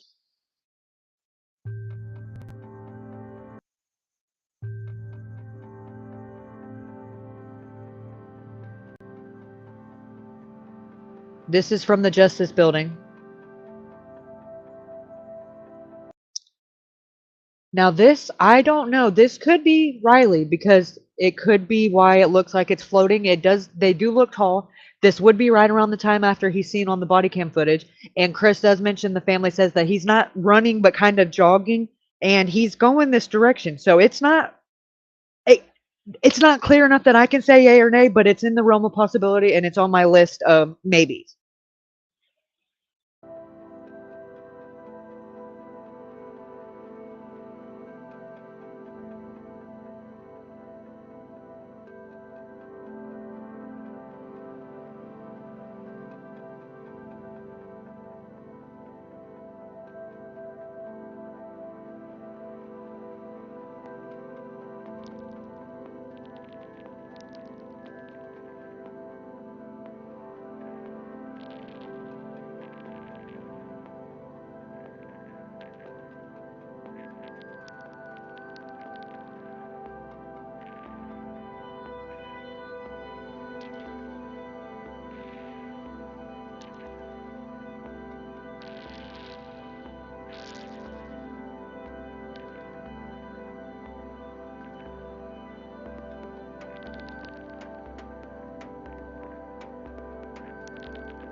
the Cumberland River. Officers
I have the one in better quality too, but I can't zoom in on it to display it to you guys. I'm gonna play it afterwards, but this is the one that I have that I'm able to zoom in on because I want you guys to see what I'm seeing so you guys can know what to look for when you see the footage because I'm not gonna be able to zoom in at all. Like not from the streaming software. It's I don't know why it sucks.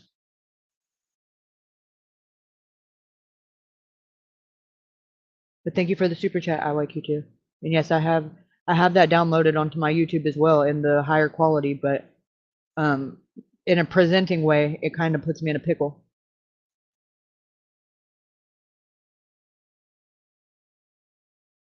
Yes, I do have premium.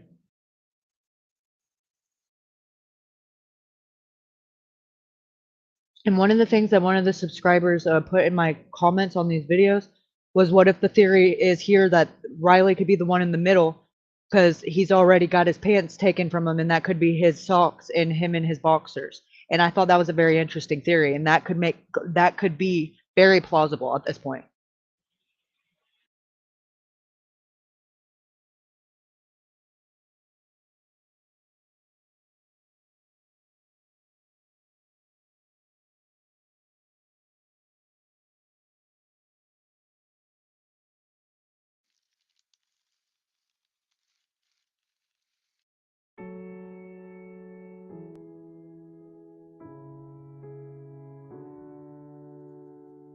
Yes, because this part up here where I freeze frame it, I'm gonna change the filter. And I'm gonna pause it because I wanna point out to you guys what I see and see if you see it. Now keep in mind this is the video in reversed and slowed down, just so that I could get more of like a frame by frame. And things will objects will reveal themselves, if you just slow it down and give it enough time for the resolution to catch up with it. So right here, I see somebody hunched over. Now, especially right here, look, I see legs. This is the kneecap. Right here, this is the rest of the leg, then the feet. This is their bottom. This is like their back, and this would be their head or whatever. But this is in reverse, so this would be as they're coming out and they're getting, if they were dragging them, this would be them like lifting them up over their shoulders. But this is, look, you just tell me what you guys see.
Sorry about that, you guys. This is the footage in just enhanced and slowed down, but this is it in forward motion.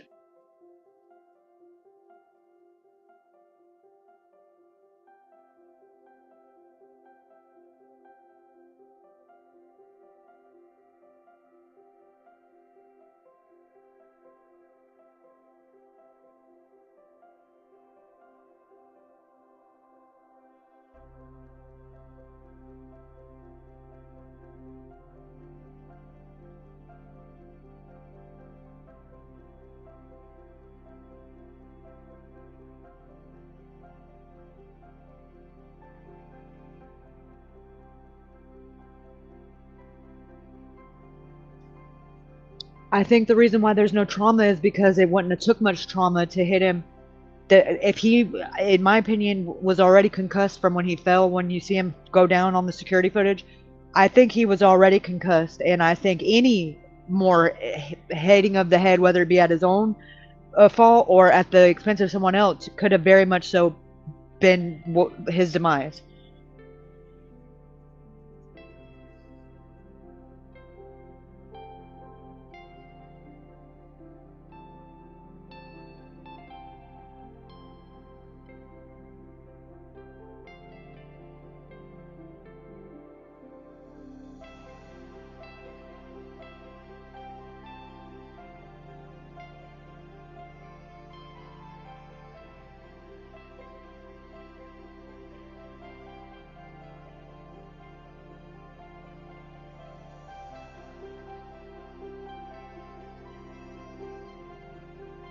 Right, and look how much taller he is, and the person is hunched over, and look how tall he is. Like that is very telling to me too, Bia.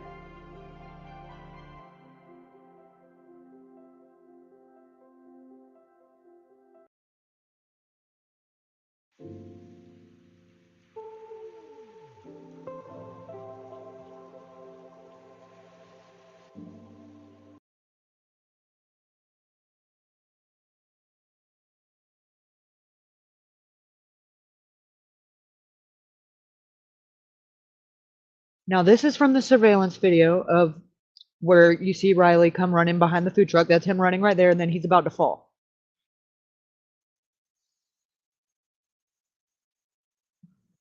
Look what's going on right here in the corner. And then Riley comes running right after.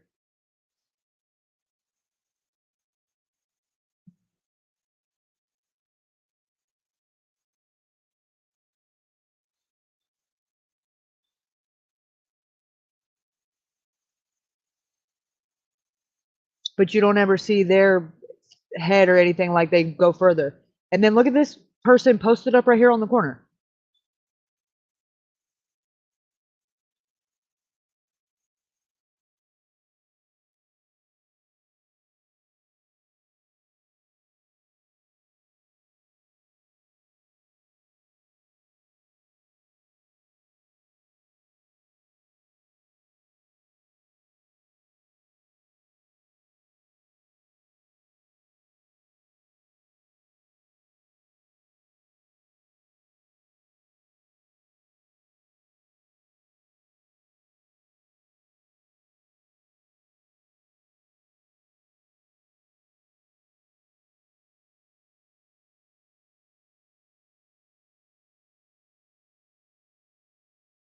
This is the original, or I don't know if it's the original. It's the original uploaded.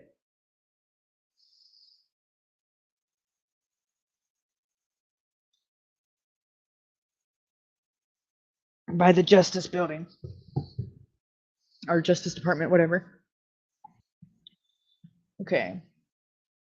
I'm going to fast forward it because this supposedly starts at 8:59. I say supposedly because there's no timestamps on there. We're just taking the person who uploaded its word and considering they're connected to the Justice Department.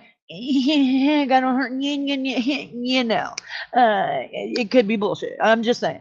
So, there's that. But humoring that it is the time that they say that it is, then the timeline would be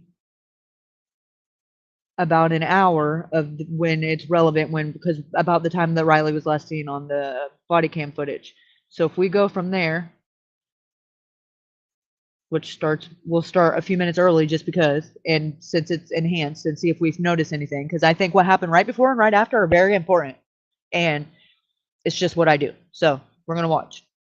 And take note of any, I don't literally mean write it down. I do, but you guys don't have to. But take note of any movement you see, vehicles, anything like that, because I think it could be very important. And I probably already have it written down, but it doesn't hurt to have somebody else that's, keeping notes too. I'm just a very avid note taker. It's very annoying. I have sticky notes everywhere, but not everybody's like me. I get that.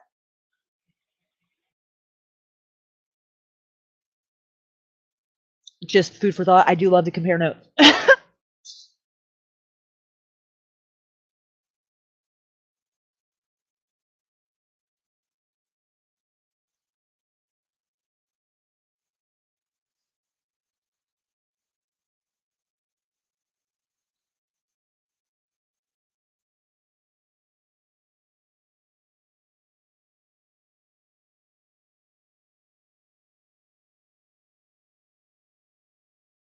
Keep in mind, you guys can pause and zoom in and do as you like if you're on your phone or your tablet. I just cannot on my laptop sharing screen, unfortunately. However, I can slow it down, rewind it. I can point with my mouse, and I can slow it down, like, and make it go slower, the like 1 times half time speed, or but that's it. I can't zoom in.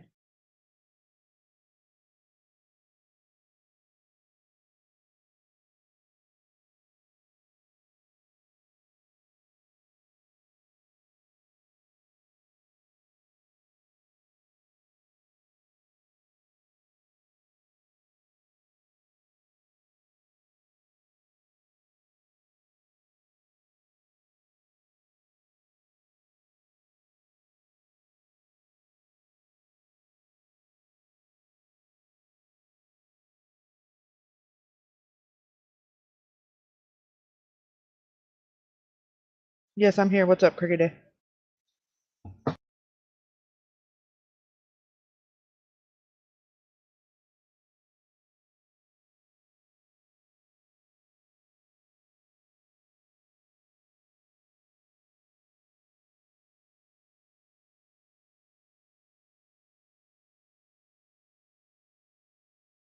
You mean behind where the camera is?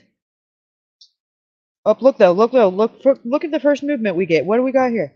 What time is this? Hold on, 1 second. This 59, so this would be about 9:59, and Riley was last seen. That last phone ping 9:57, 9:58. So what do we got here? Very interesting.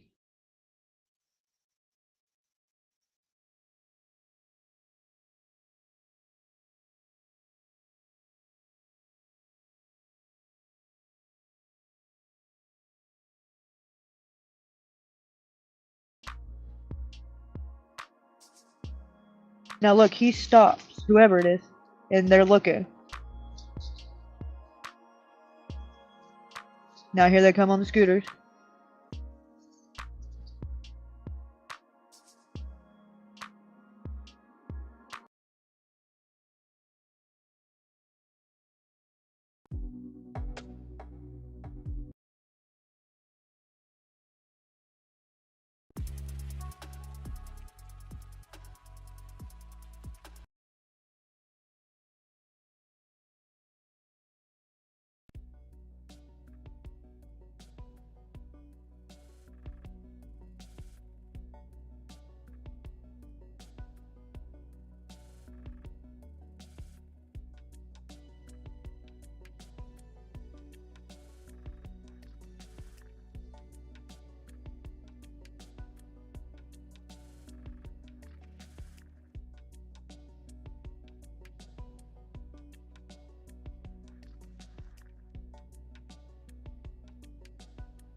Okay, we're gonna come back to this real quick. I'm gonna play this.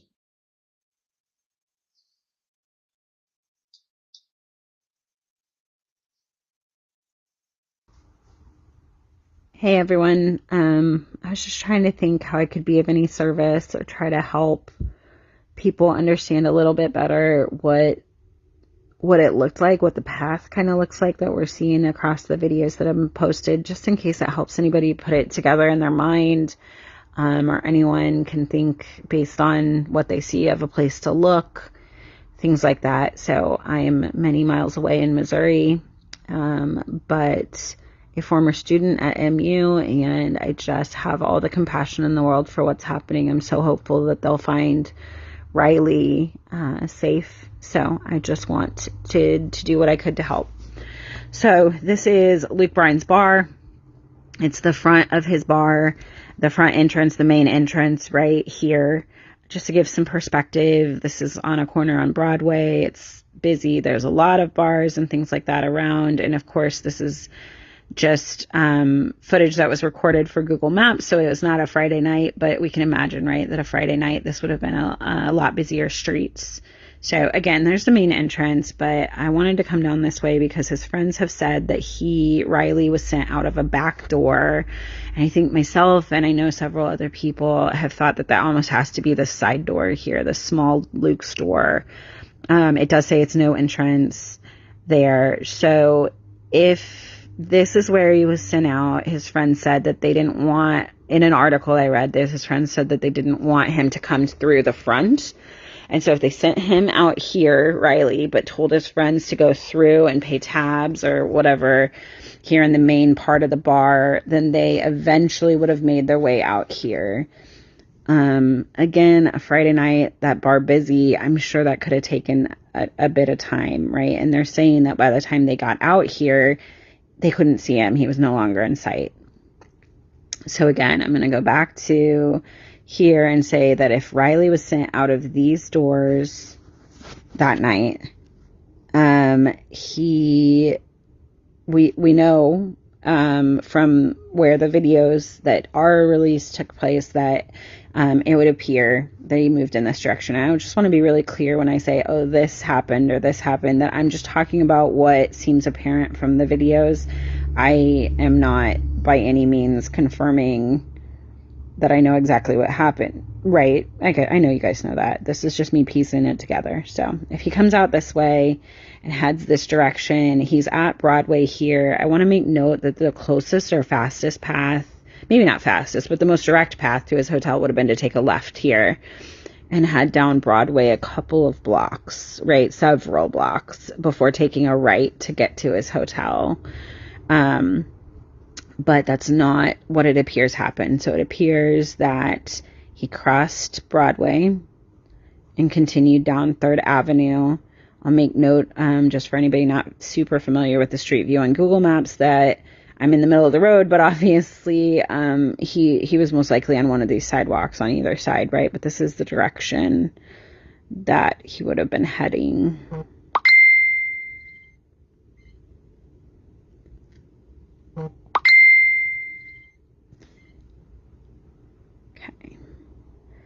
So he makes his way down here, 1 block, another, when I looked on Google Maps for the hotel, this was actually the route it was saying would be the fastest, would be to take a left here, probably because it's not as busy street traffic or foot traffic wise as Broadway. So this is another option, is that he could have turned to the left here and headed down that direction towards his hotel.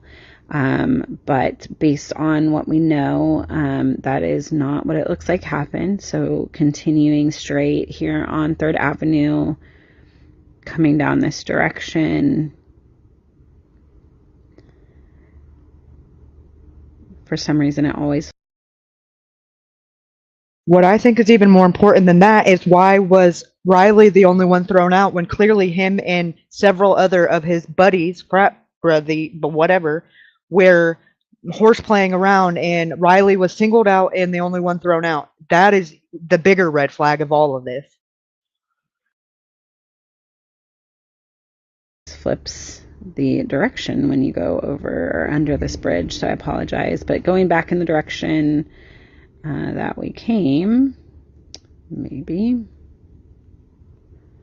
There we go. Continuing down this direction.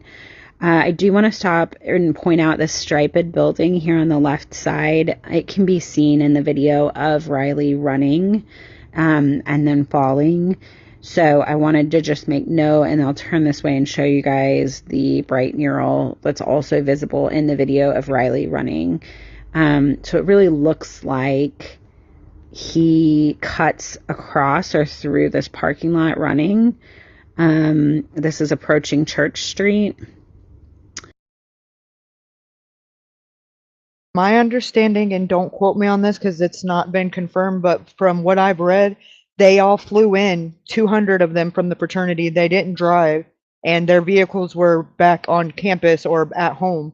They were using ride shares or the scooters or just walking because it was in a, everywhere they were going was between Broadway and the hotel, and they weren't there. I think was only there for the weekend, but I don't believe they had any vehicles. They flew in from the way I have interpreted what has been put out.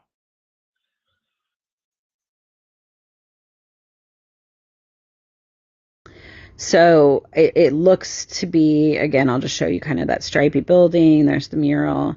It looks to be that he cut running across through here, taking this corner, taking this right. I don't know, because these images are about a year old. I don't know if that fence is still up or not.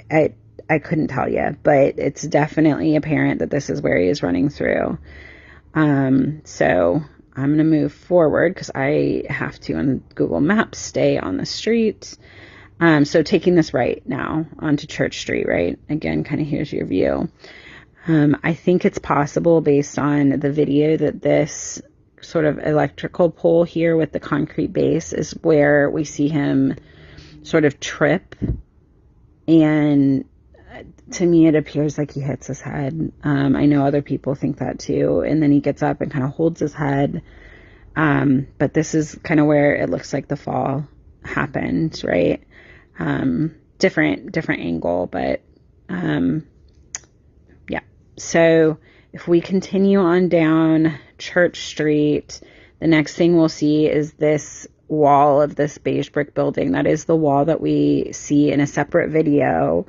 We see him stumbling down and kind of holding his head again, sort of just looking generally unwell after that fall. So we know that this is the smoke shop that the surveillance video is provided from. If you look, you can see, right, you can see those security cameras on the corner there. So the employees here at the smoke shop said that they saw through their windows, they saw him stumbling along out here.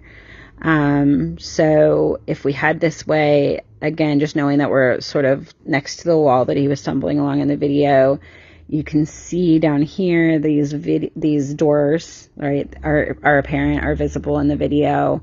And even that concrete barrier, or a concrete barrier, is also visible as he kind of stumbles along down here. So again, just to give perspective, it's really close to where he fell, like that fenced lot. And then this. So those two videos happened very shortly together, and they're timestamped, I believe, 9:45, 9:46-ish. So that all happened between 3rd and 2nd Avenue on Church Street. Continuing straight down Church Street, we're now approaching the intersection where we see him cross the road in the 3rd video. So again, this would have been where they were waiting. You know, in the video, you can see, like, right here, there's a barricade currently for that side of the street being closed. So it looks like he crosses here, not onto 1st Avenue, but across to Gay Street. Give me a second here. And apologies, let's get our bearings. Just going to turn it around so you guys can kind of see that familiar view, right, from the video of him crossing here. We see him go behind this light pole, everybody else goes in front. You get to about here, and he sort of looks like he's maybe going to turn around and go back the other direction, but then he changes direction again and continues forward. You can see the river there. It looks like in this shot, in this there. So continue on down the street. So taking this right now onto Church Street, right? Again, kind of here's your view. I think it's possible based on the video that this sort of electrical pole here with the concrete base is where we see him sort of trip. And to me, it appears like he hits his head. I know other people think that too. And then he gets up and kind of holds his head. But this is kind of where it looks like the fall happened, right? Different angle, but yeah. So if we continue on down Church Street, the next thing we'll see is this wall of this beige brick building. That is the wall that we see in. Well, I don't know about the light pole, but I know that's a camera right here.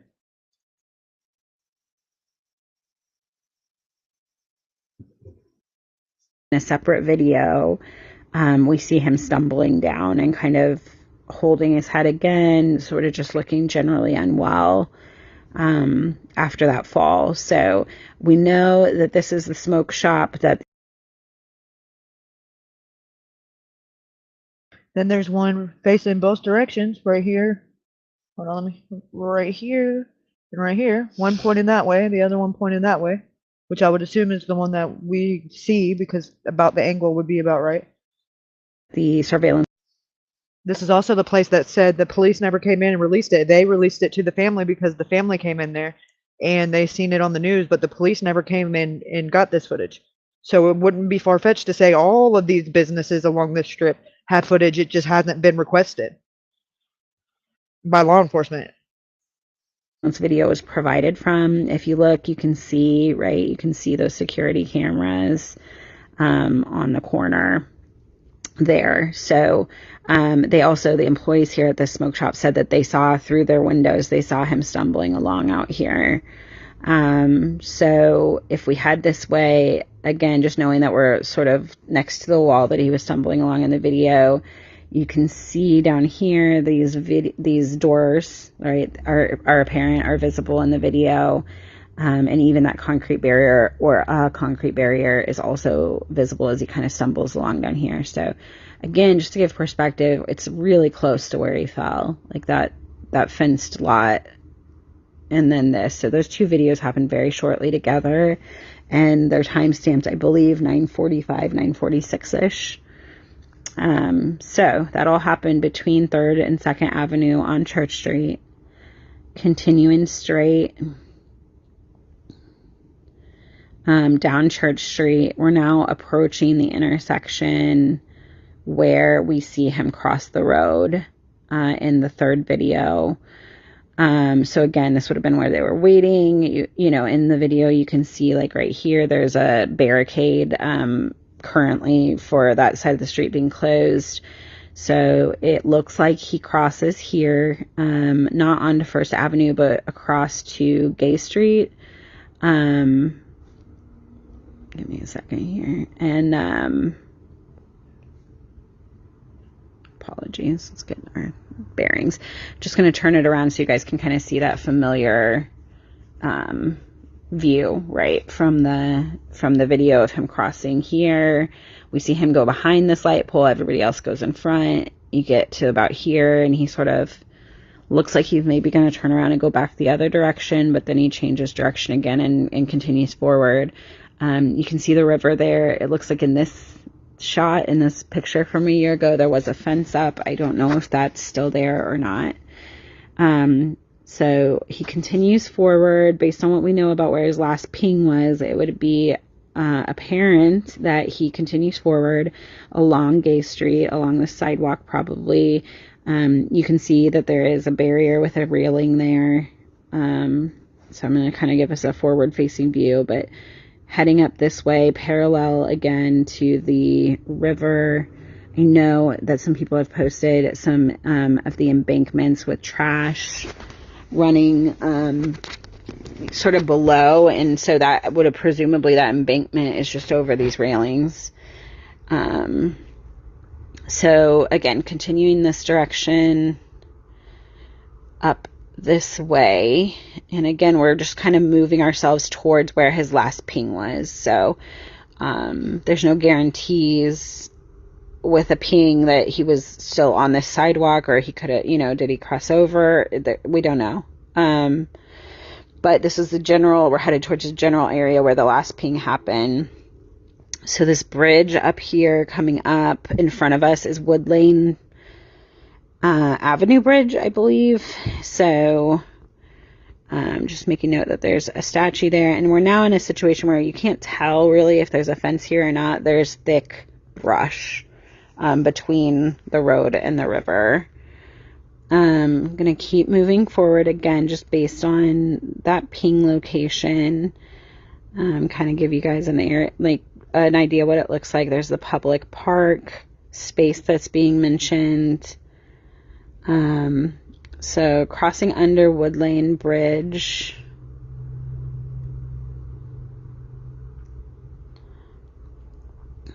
Again, just going to pause and kind of show you guys the 360. There are stairs there, right? Again, since we're talking cell phone ping, it's hard for me to know exactly where the cell tower is that it pinged off of, how close he was to the cell tower based off of just what we got. But somewhere it seems like between the bridge behind us now, Wood Lane Bridge, and James Robertson Parkway Bridge, which is now up in front of us.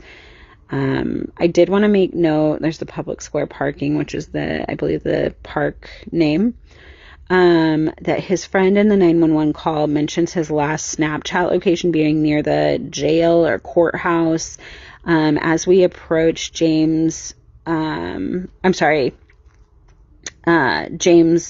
Robertson Parkway, the courthouse is up here on the left. You can see that white building.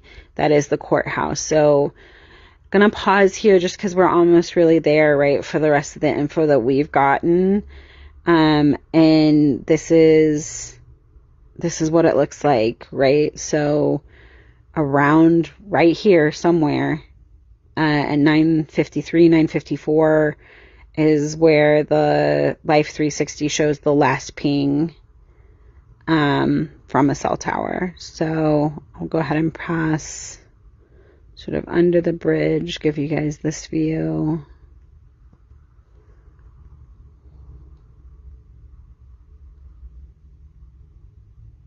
Again, that's the courthouse. I don't know if the jail's there or not. I assume it's entirely possible based on how a lot of cities are. So I don't know if that's why his friend says the last ping was near the jail. It could be. But yeah, here we are, right? We still got the river off to the right side. And this is kind of it. This is the last one. I did want to really quickly address that I'm in the process of taking down the maps that I had written on because I had referenced the Jefferson Street Bridge because a post had been made by a journalist last night saying that he was sighted all the way north there. So that kind of looks like this. This is what it originally said, right? Where it says Riley got as far as the Jefferson Street Bridge, according to his family. So last night when I was trying to piece things together, I'd sort of run with that.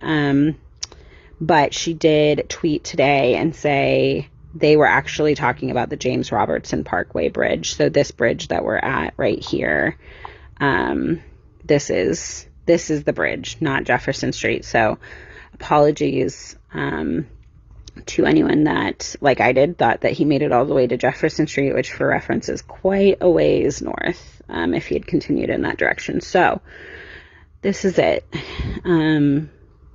Again, I don't know if this will have helped or not, but I just wanted to share what I knew from following this route myself to try to figure out what order those videos went in right before there was clarity. So sending all of my hopes and prayers that Riley is found and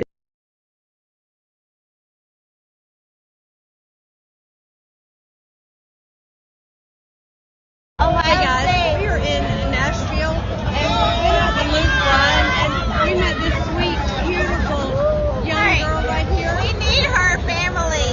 We don't know who she is. Yo! And I don't know if somebody slipped something in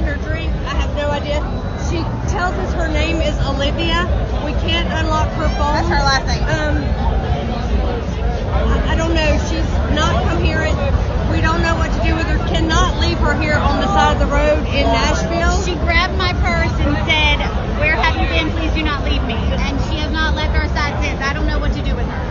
So if y'all will, if you see. This says we called 911, but only the paramedics came. We were told this is happening so much that the authorities can't keep up. I'm sorry.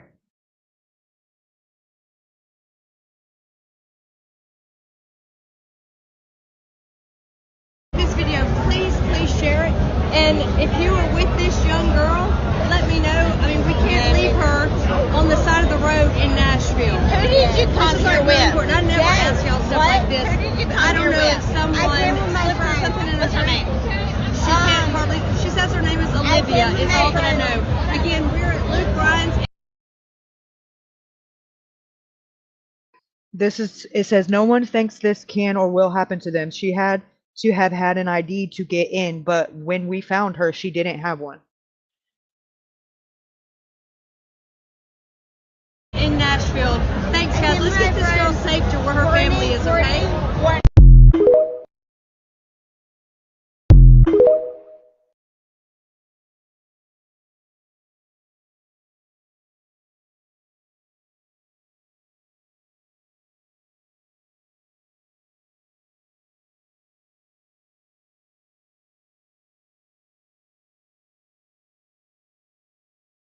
This I found to be very interesting and very relevant. This is a media release on Nashville.gov by the Metro Nashville Police Department, a media release, and this is dated on March the 13th of 2024. Okay, so this is Riley has been missing since the 8th at this point. He still hadn't been found. So this is right in the middle of Riley being missing. Okay, very relevant and very, very telling. Okay, I'm gonna read this to you guys. So what it says, and let me just do this so that I can make sure. Okay, this says detectives working to locate wanted downtown thief, March 13 of 2024. Central Precinct detectives are working to locate a man wanted on 9 outstanding, 9 as in the number before 10, 9 outstanding warrants related to multiple thefts downtown.